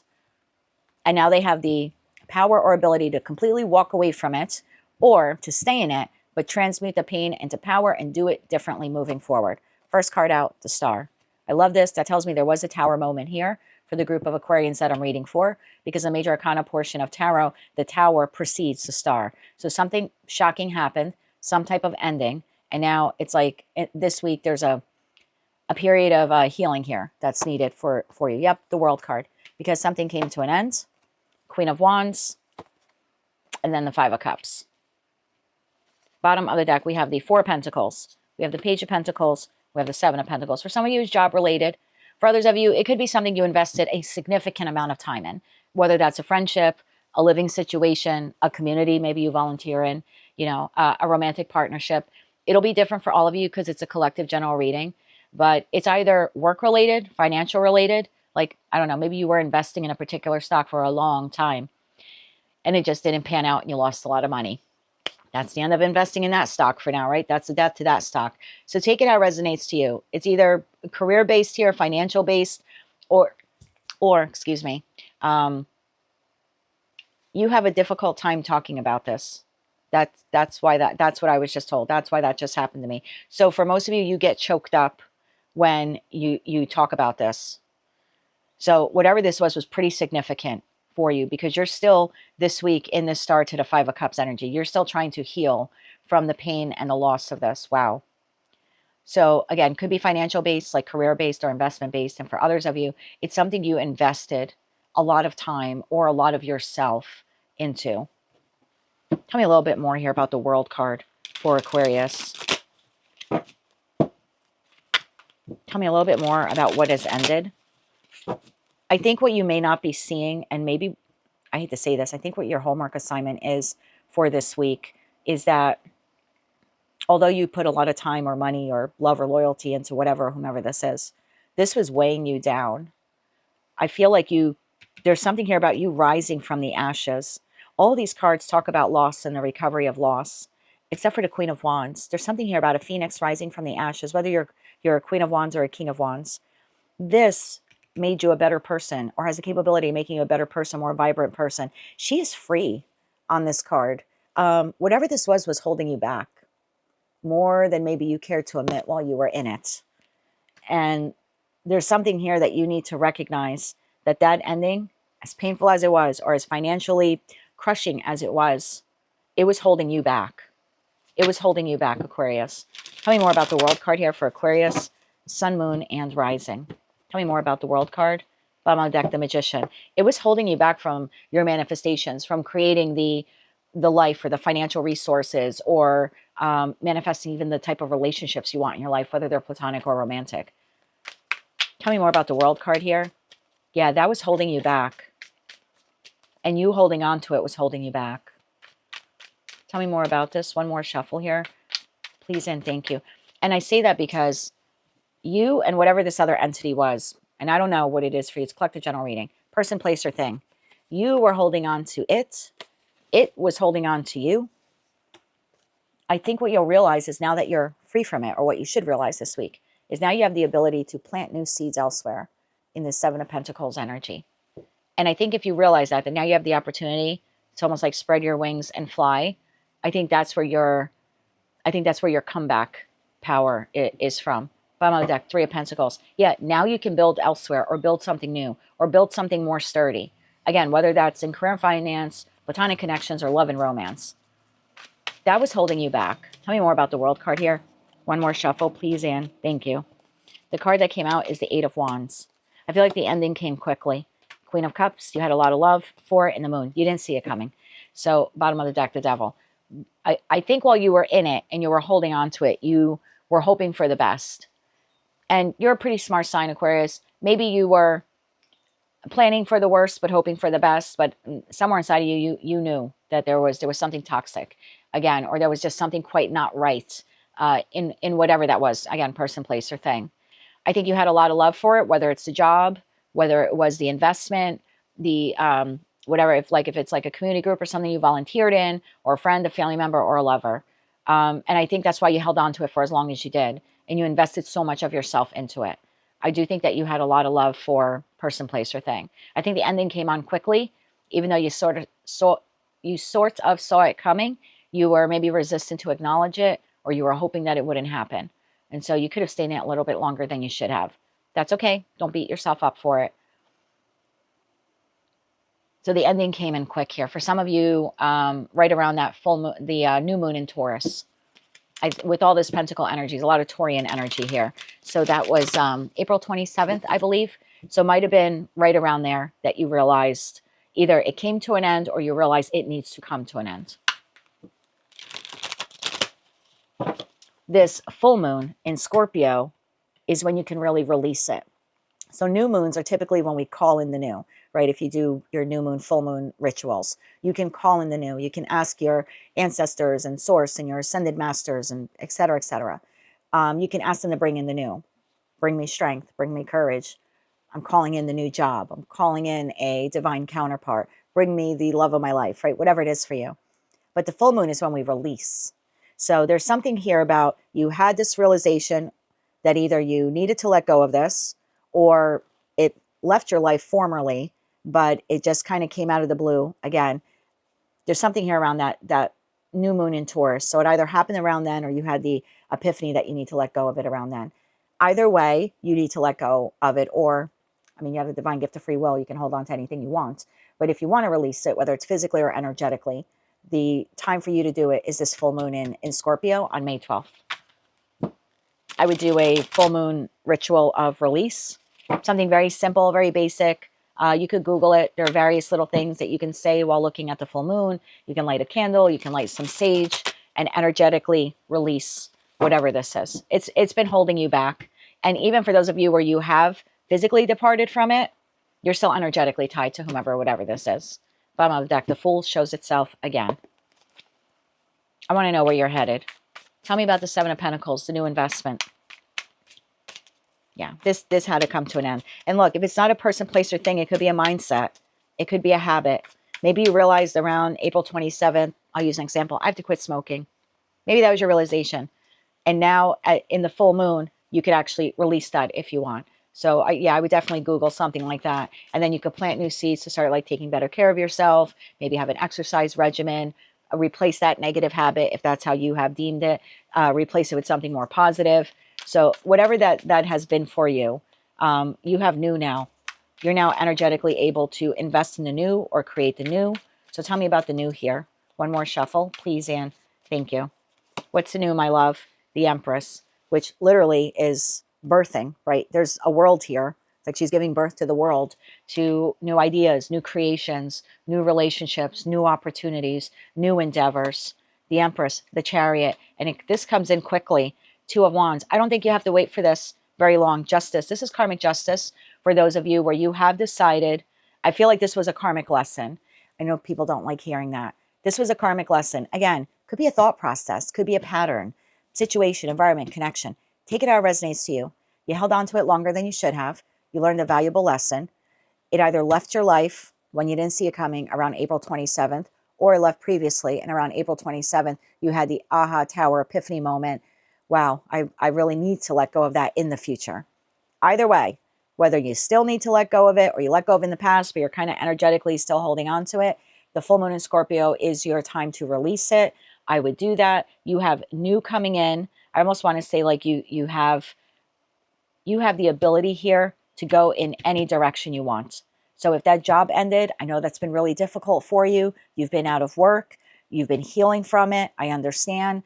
Pick yourself up by your bootstraps. I know that's easier said than done. I've been there before, but this is your moment in the energy of this full moon in Scorpio to release all of those hard feelings that you have about losing that job and put yourself out there. Because if you do that, you plant these seeds, you put out those resumes, those applications, that new job comes in quick. That was a karmic lesson. I hate to say it when someone loses their job that it's a karmic lesson, but it was a karmic lesson, and I'll tell you why. The job was toxic, or the job was not fair, or you stayed in it longer than you should have, and you were resisting change, which happens. We've all been there. And when we resist change, the universe comes in as an act of mercy. That's what towers are. And they shake it up and they rearrange the chess pieces, if you will. And you go to work one day and you lose your job and you're like, holy shit, I didn't see that coming. I knew it was toxic. I know I held on to it longer than I should have, but I did not expect to walk into work Monday morning at 8 a.m. and lose my job. You're right, you didn't. But the divine knew it was time for you to go because something better is out there. So you've taken the last week or two. You're trying to regroup, pick yourself up by your bootstraps. This is the week to get out there put out your applications and resumes. I'm telling you, it comes in really quick. Empress to the Chariot card is the ability to manifest and create this new job opportunity, or maybe even multiple opportunities. 7 Pentacles, 7 different financial opportunities here, like that. It's a very powerful energy there. So if this was financially related, I know it sucked. I know you didn't see it coming. I would call it in. I would, and not just hope and pray for a new job. I would go out there and put out my applications and resumes. I think it comes in quicker than you realize. For those of you where this is love related and you're letting go of this person, I would call in the strength and courage you need to heal from that connection. And then when you're ready, and maybe it's the new moon in Gemini, you want it, because that'll be 2 weeks after the full moon in Scorpio. So full moon in Scorpio, you want to release the pain from this individual who broke your heart. Go ahead and do that. Heal. If you want to use that energy of the new moon in Gemini, I would call in the new, because by Cancerian season end, you have a new love partner here on the horizon. And they seem to be a divine counterpart in Emperor or Empress energy. So take it all how it resonates. Your homework assignment for this week, my love, is to understand that whatever has ended or whatever is in the process of coming to an end is not being done to punish you by the divine. It was an act of mercy. And the act of mercy is you're intended to be in a better and healthier and more loving work environment or living situation or friend connection or community group or lover, etc., etc. Like whatever's leaving your life had to go in order to make way for the new. The scales of justice now, karmic justice, have now been balanced. Yep, the new now can come in. Ace of Cups while you're healing. That's everything that I just said. All I had to do was look at the last 3 cards in the deck, and that would have wrapped up your whole reading. But that's what I have for you, Aquarius. That's your little homework assignment for the week of May 4th, 2024 or 2025. Don't beat yourself up for staying in this for as long as you did. There was a reason why you did. Don't beat yourself up for it ending. There was nothing you could have done to have stopped the ending. The ending had to occur, unfortunately. And it had to occur because the divine came in. And that's what happens when we refuse to change something. They come in with a shocking tower to radically change us. And look, I'll go a step further and say this. I could be speaking to an Aquarius where you had, I don't know, and again, it's just an example, horrific argument with your partner last week. Maybe you broke up. Maybe you came this close to breaking up, okay? The divine's not telling you necessarily that you have to walk away from that relationship. If both of you learned from what happened, and whether that's improving conflict resolution next time, whether that's having a serious discussion about what transpired and now working together collaboratively like a couple to repair the relationship and learn from it and move forward, because it can't be a one-way thing. You need, 2 people make a relationship, two people break it, and 2 people can come back together again. So it could be something like that as well, but that still would be the death or the an end to the relationship as you knew it, because now you're rebirthing it, right, Empress energy, into something new. So take it all how it resonates to you. But whatever that tower moment was, just understand that it was meant to happen so you can now move forward. Again, whether you're going to stay with the person or not, or, stay at the job or not even. There's something here that tower moment had to happen. So I would let go of the negative feelings or let go of that person if that's what you have to do. And I would definitely start calling in the new. And you don't even have to wait for the new moon in Gemini to do that. For those of you who maybe this happened some time ago, you're just energetically releasing the old. You could immediately start calling in the new. You can manifest 24 hours a day if you want. So that's what I have for you, Aquarius. Your homework assignment for this week is what situation in your life is transforming and changing to bring about something new.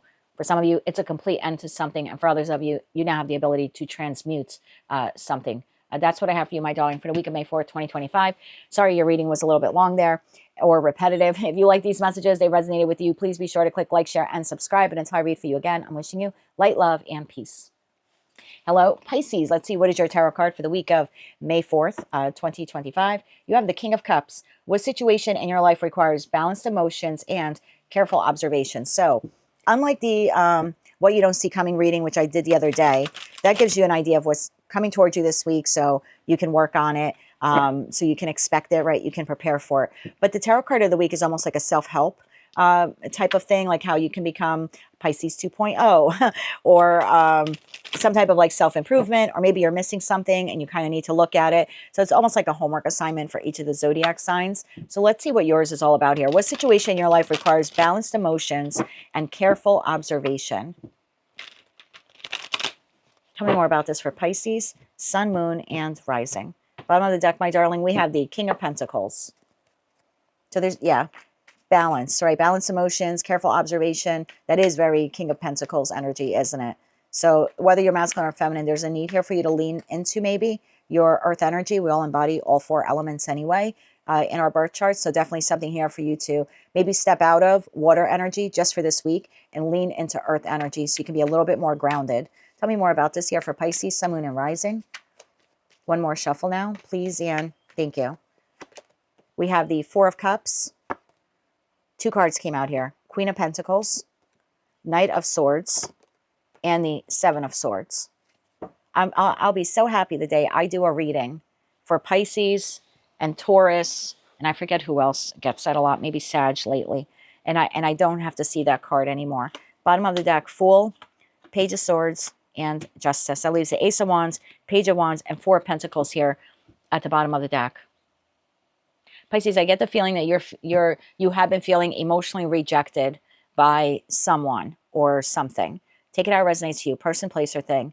There's a feeling here of feeling rejected or not good enough, or you're waiting for this Ace of Cups, whatever this is. Whatever this opportunity is for you, it'll be different for all of you. It could be platonic, could be romantic, could be a job offer, right? Job offer that you'll really love. So take it how it resonates for you, but it's almost like you're getting a little bit bored and discontent waiting for whatever this Ace of Cups is. There's something here about you handling this disappointment, or maybe even the feeling of like feeling melancholy while you're waiting for it to come in.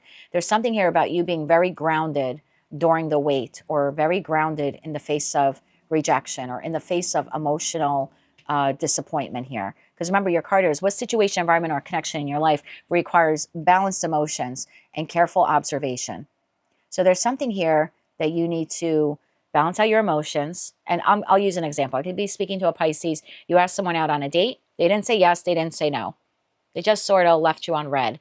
Or they went, oh, I'll think about it. Or, oh, yeah, that sounds like fun. I'll let you know.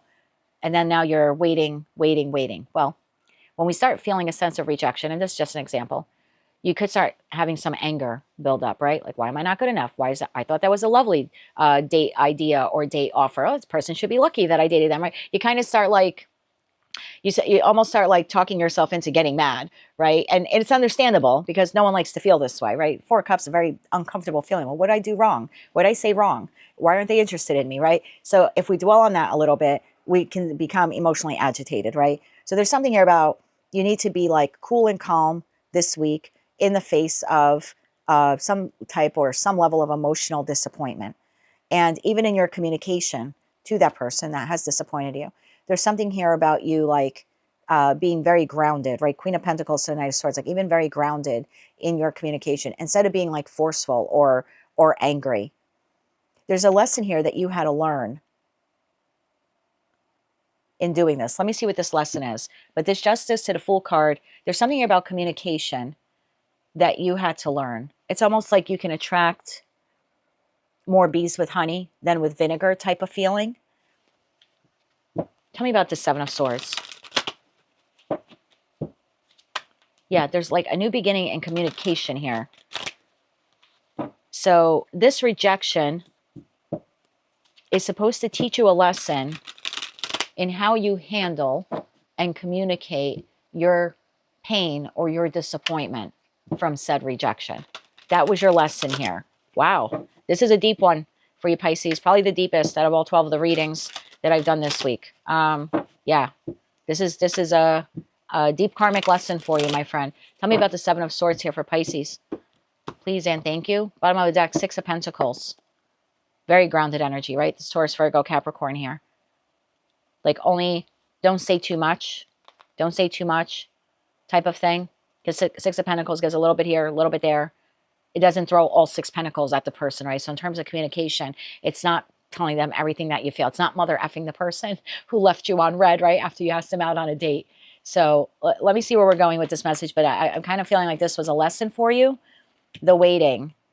The waiting, there was a lesson here for you. How to control your emotions. How to not be so spontaneous or disruptive in your communication about said disappointment, about the waiting. Tell me more about this here.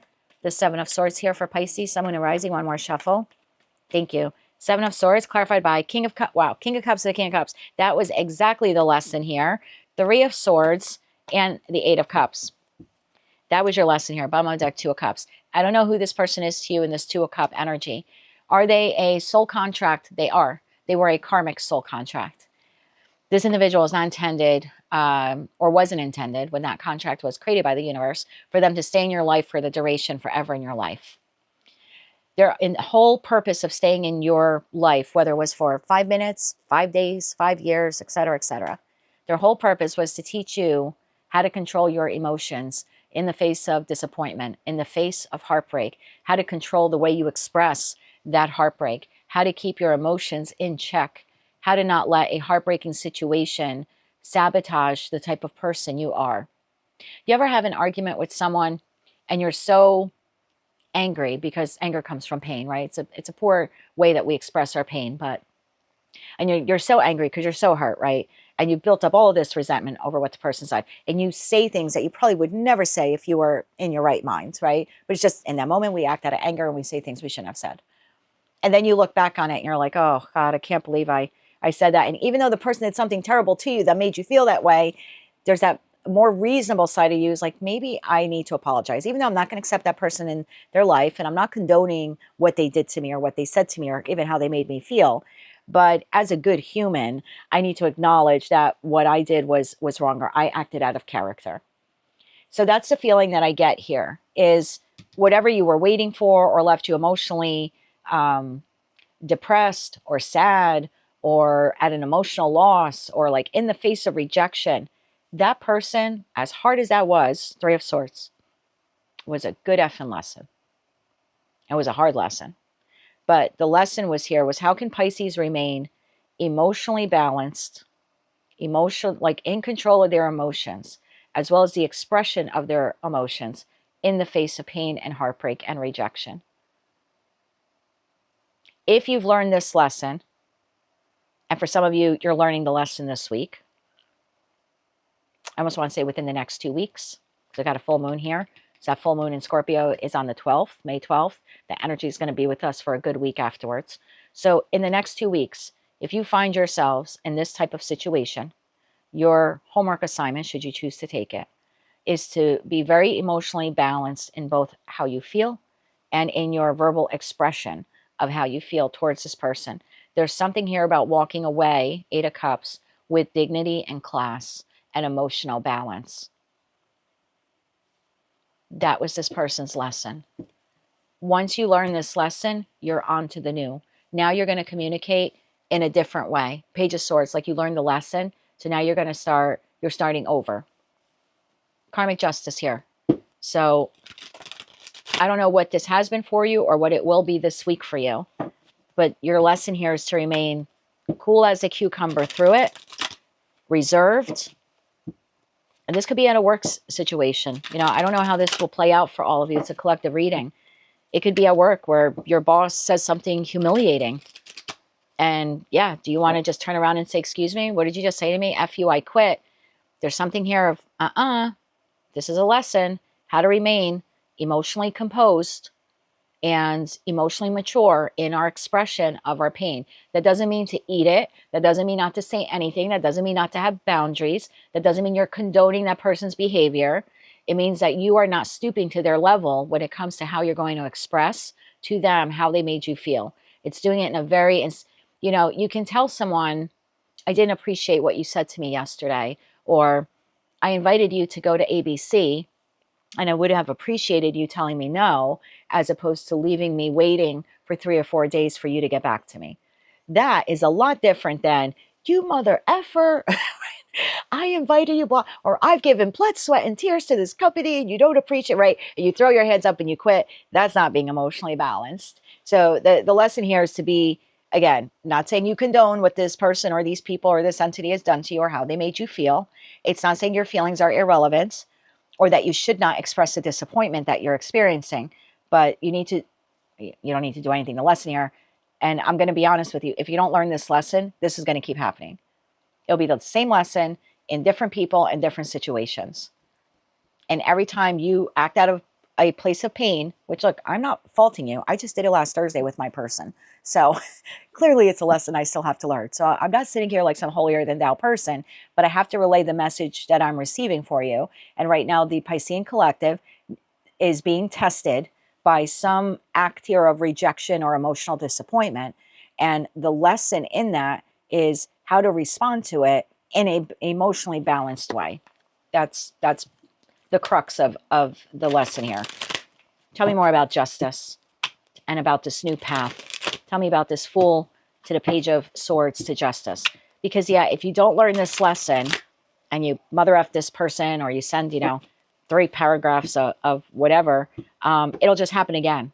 New person, new friend, new work situation, next lover, next love interest.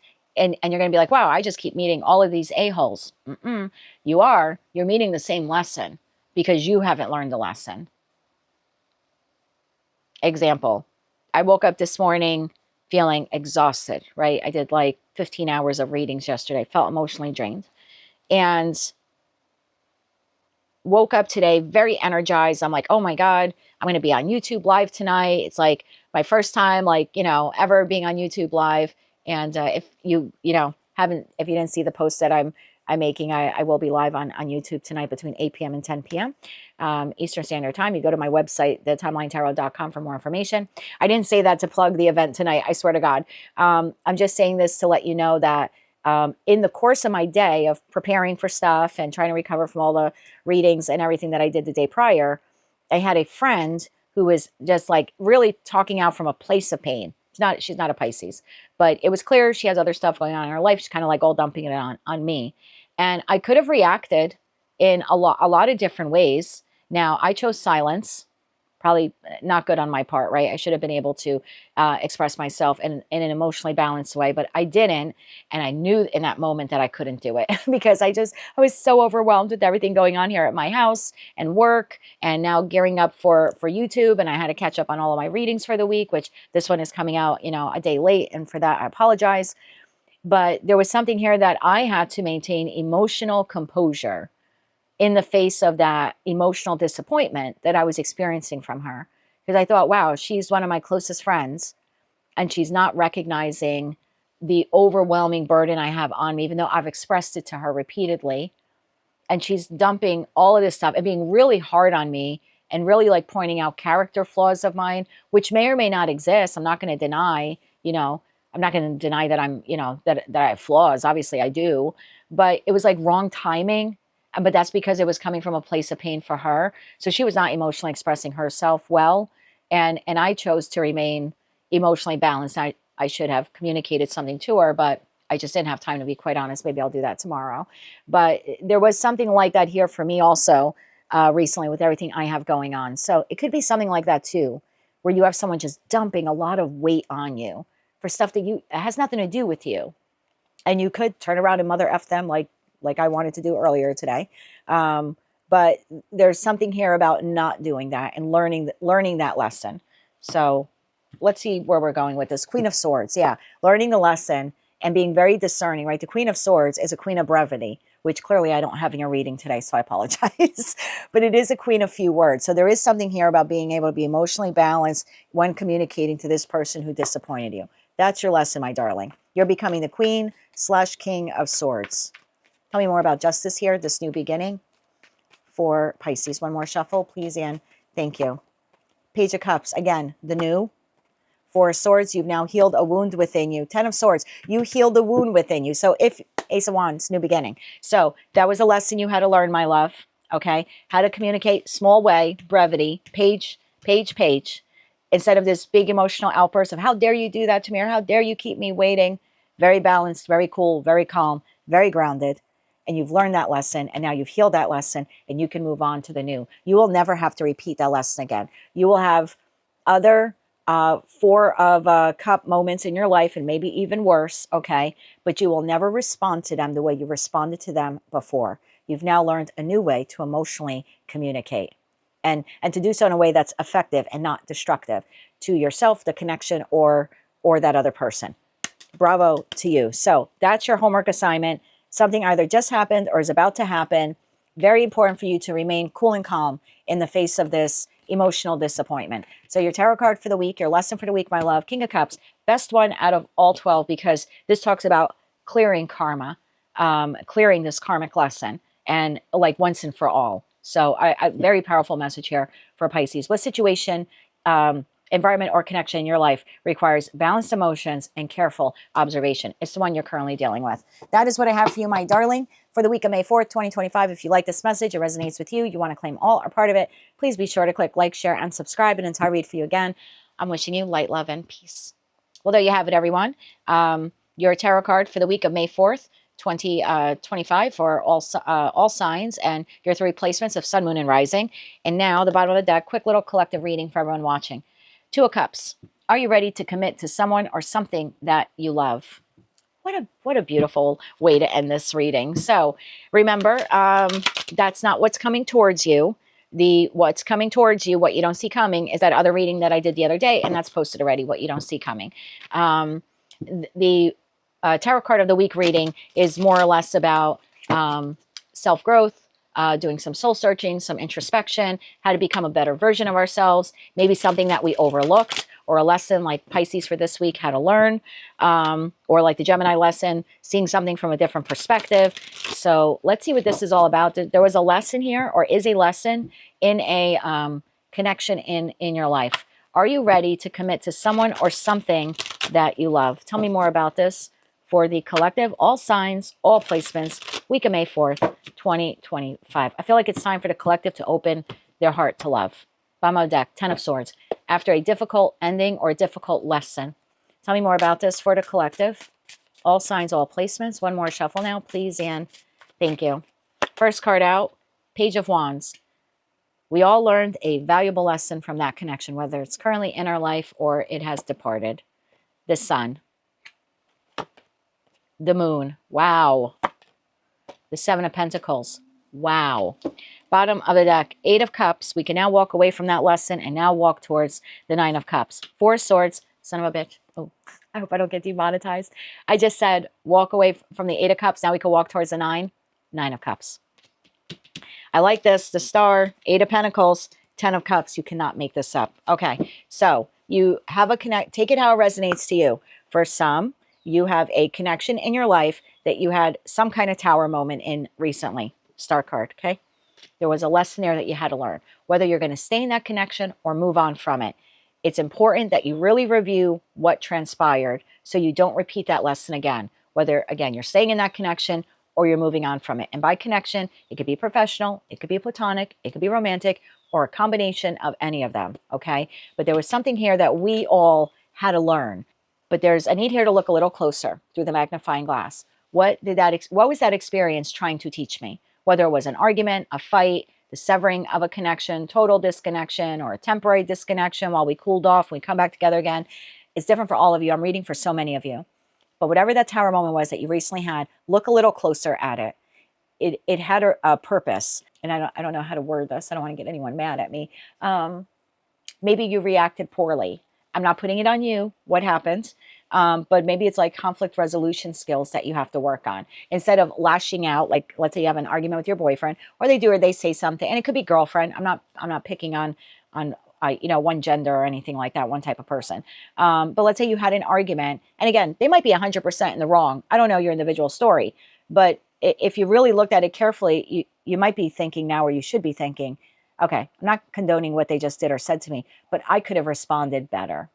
I could have come from a more emotionally balanced place. So again, I don't know what that tower moment was for you, but there's something here about you looking a little closer at it, looking at the details with that magnifying glass and seeing the benefit of that tower moment. I want to get a little bit more on this for you, collective. It's learning how to invest your pentacle energy now differently. That tower moment was supposed to teach you something. It's supposed to teach us something. It was a wound within ourselves. It's not just that person was wrong. It's how we showed up in reacting to that person being wrong. The person being wrong is almost inconsequential here to this week's lesson. This week, the lesson here is there's a communicative wound within the collective that needs to be healed. Whether you're going to continue at this work environment or in this friendship or in this love ship. Star to the 7 of Swords. The way we communicated was toxic. Again, does not condone what the person did, but there was something that we didn't do right. Now we have the chance to do it right. Tell me more about the Page of Wands here. Tell me more about the Page of Wands. I want to know a little bit more about the lesson here for the collective. Bottom of the deck, Ace of Swords. Yeah, it was we as a collective have to heal a communicative wound. And that's how then, are you ready to commit to someone or something you love? Again, it's committing to the connections in our life in a different way moving forward. We will communicate differently with the people that we hold dear, whether they're platonic or romantic. That will strengthen our Two of Cups, all of them in our life. The new ones, like the existing ones, as well as the new ones coming in. Tell me more about the Page of Wands here for the collective. One more shuffle. Thank you. What's the lesson? The Hermit, to be reserved before we speak. Star, to speak from a place of healing. King of Cups, and to speak from a place of being emotionally balanced, not emotionally erratic, not flying off the handle. Again, it's not condoning what the person did or said or how they made you feel, but it's pausing and communicating from a healed place, from an emotionally balanced place.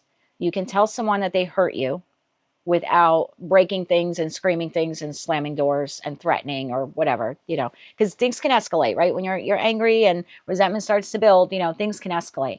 But that was a communicative wound here for the collective. I want to know where you're headed now. Seven of Pentacles. Tell me about the Seven of Pentacles.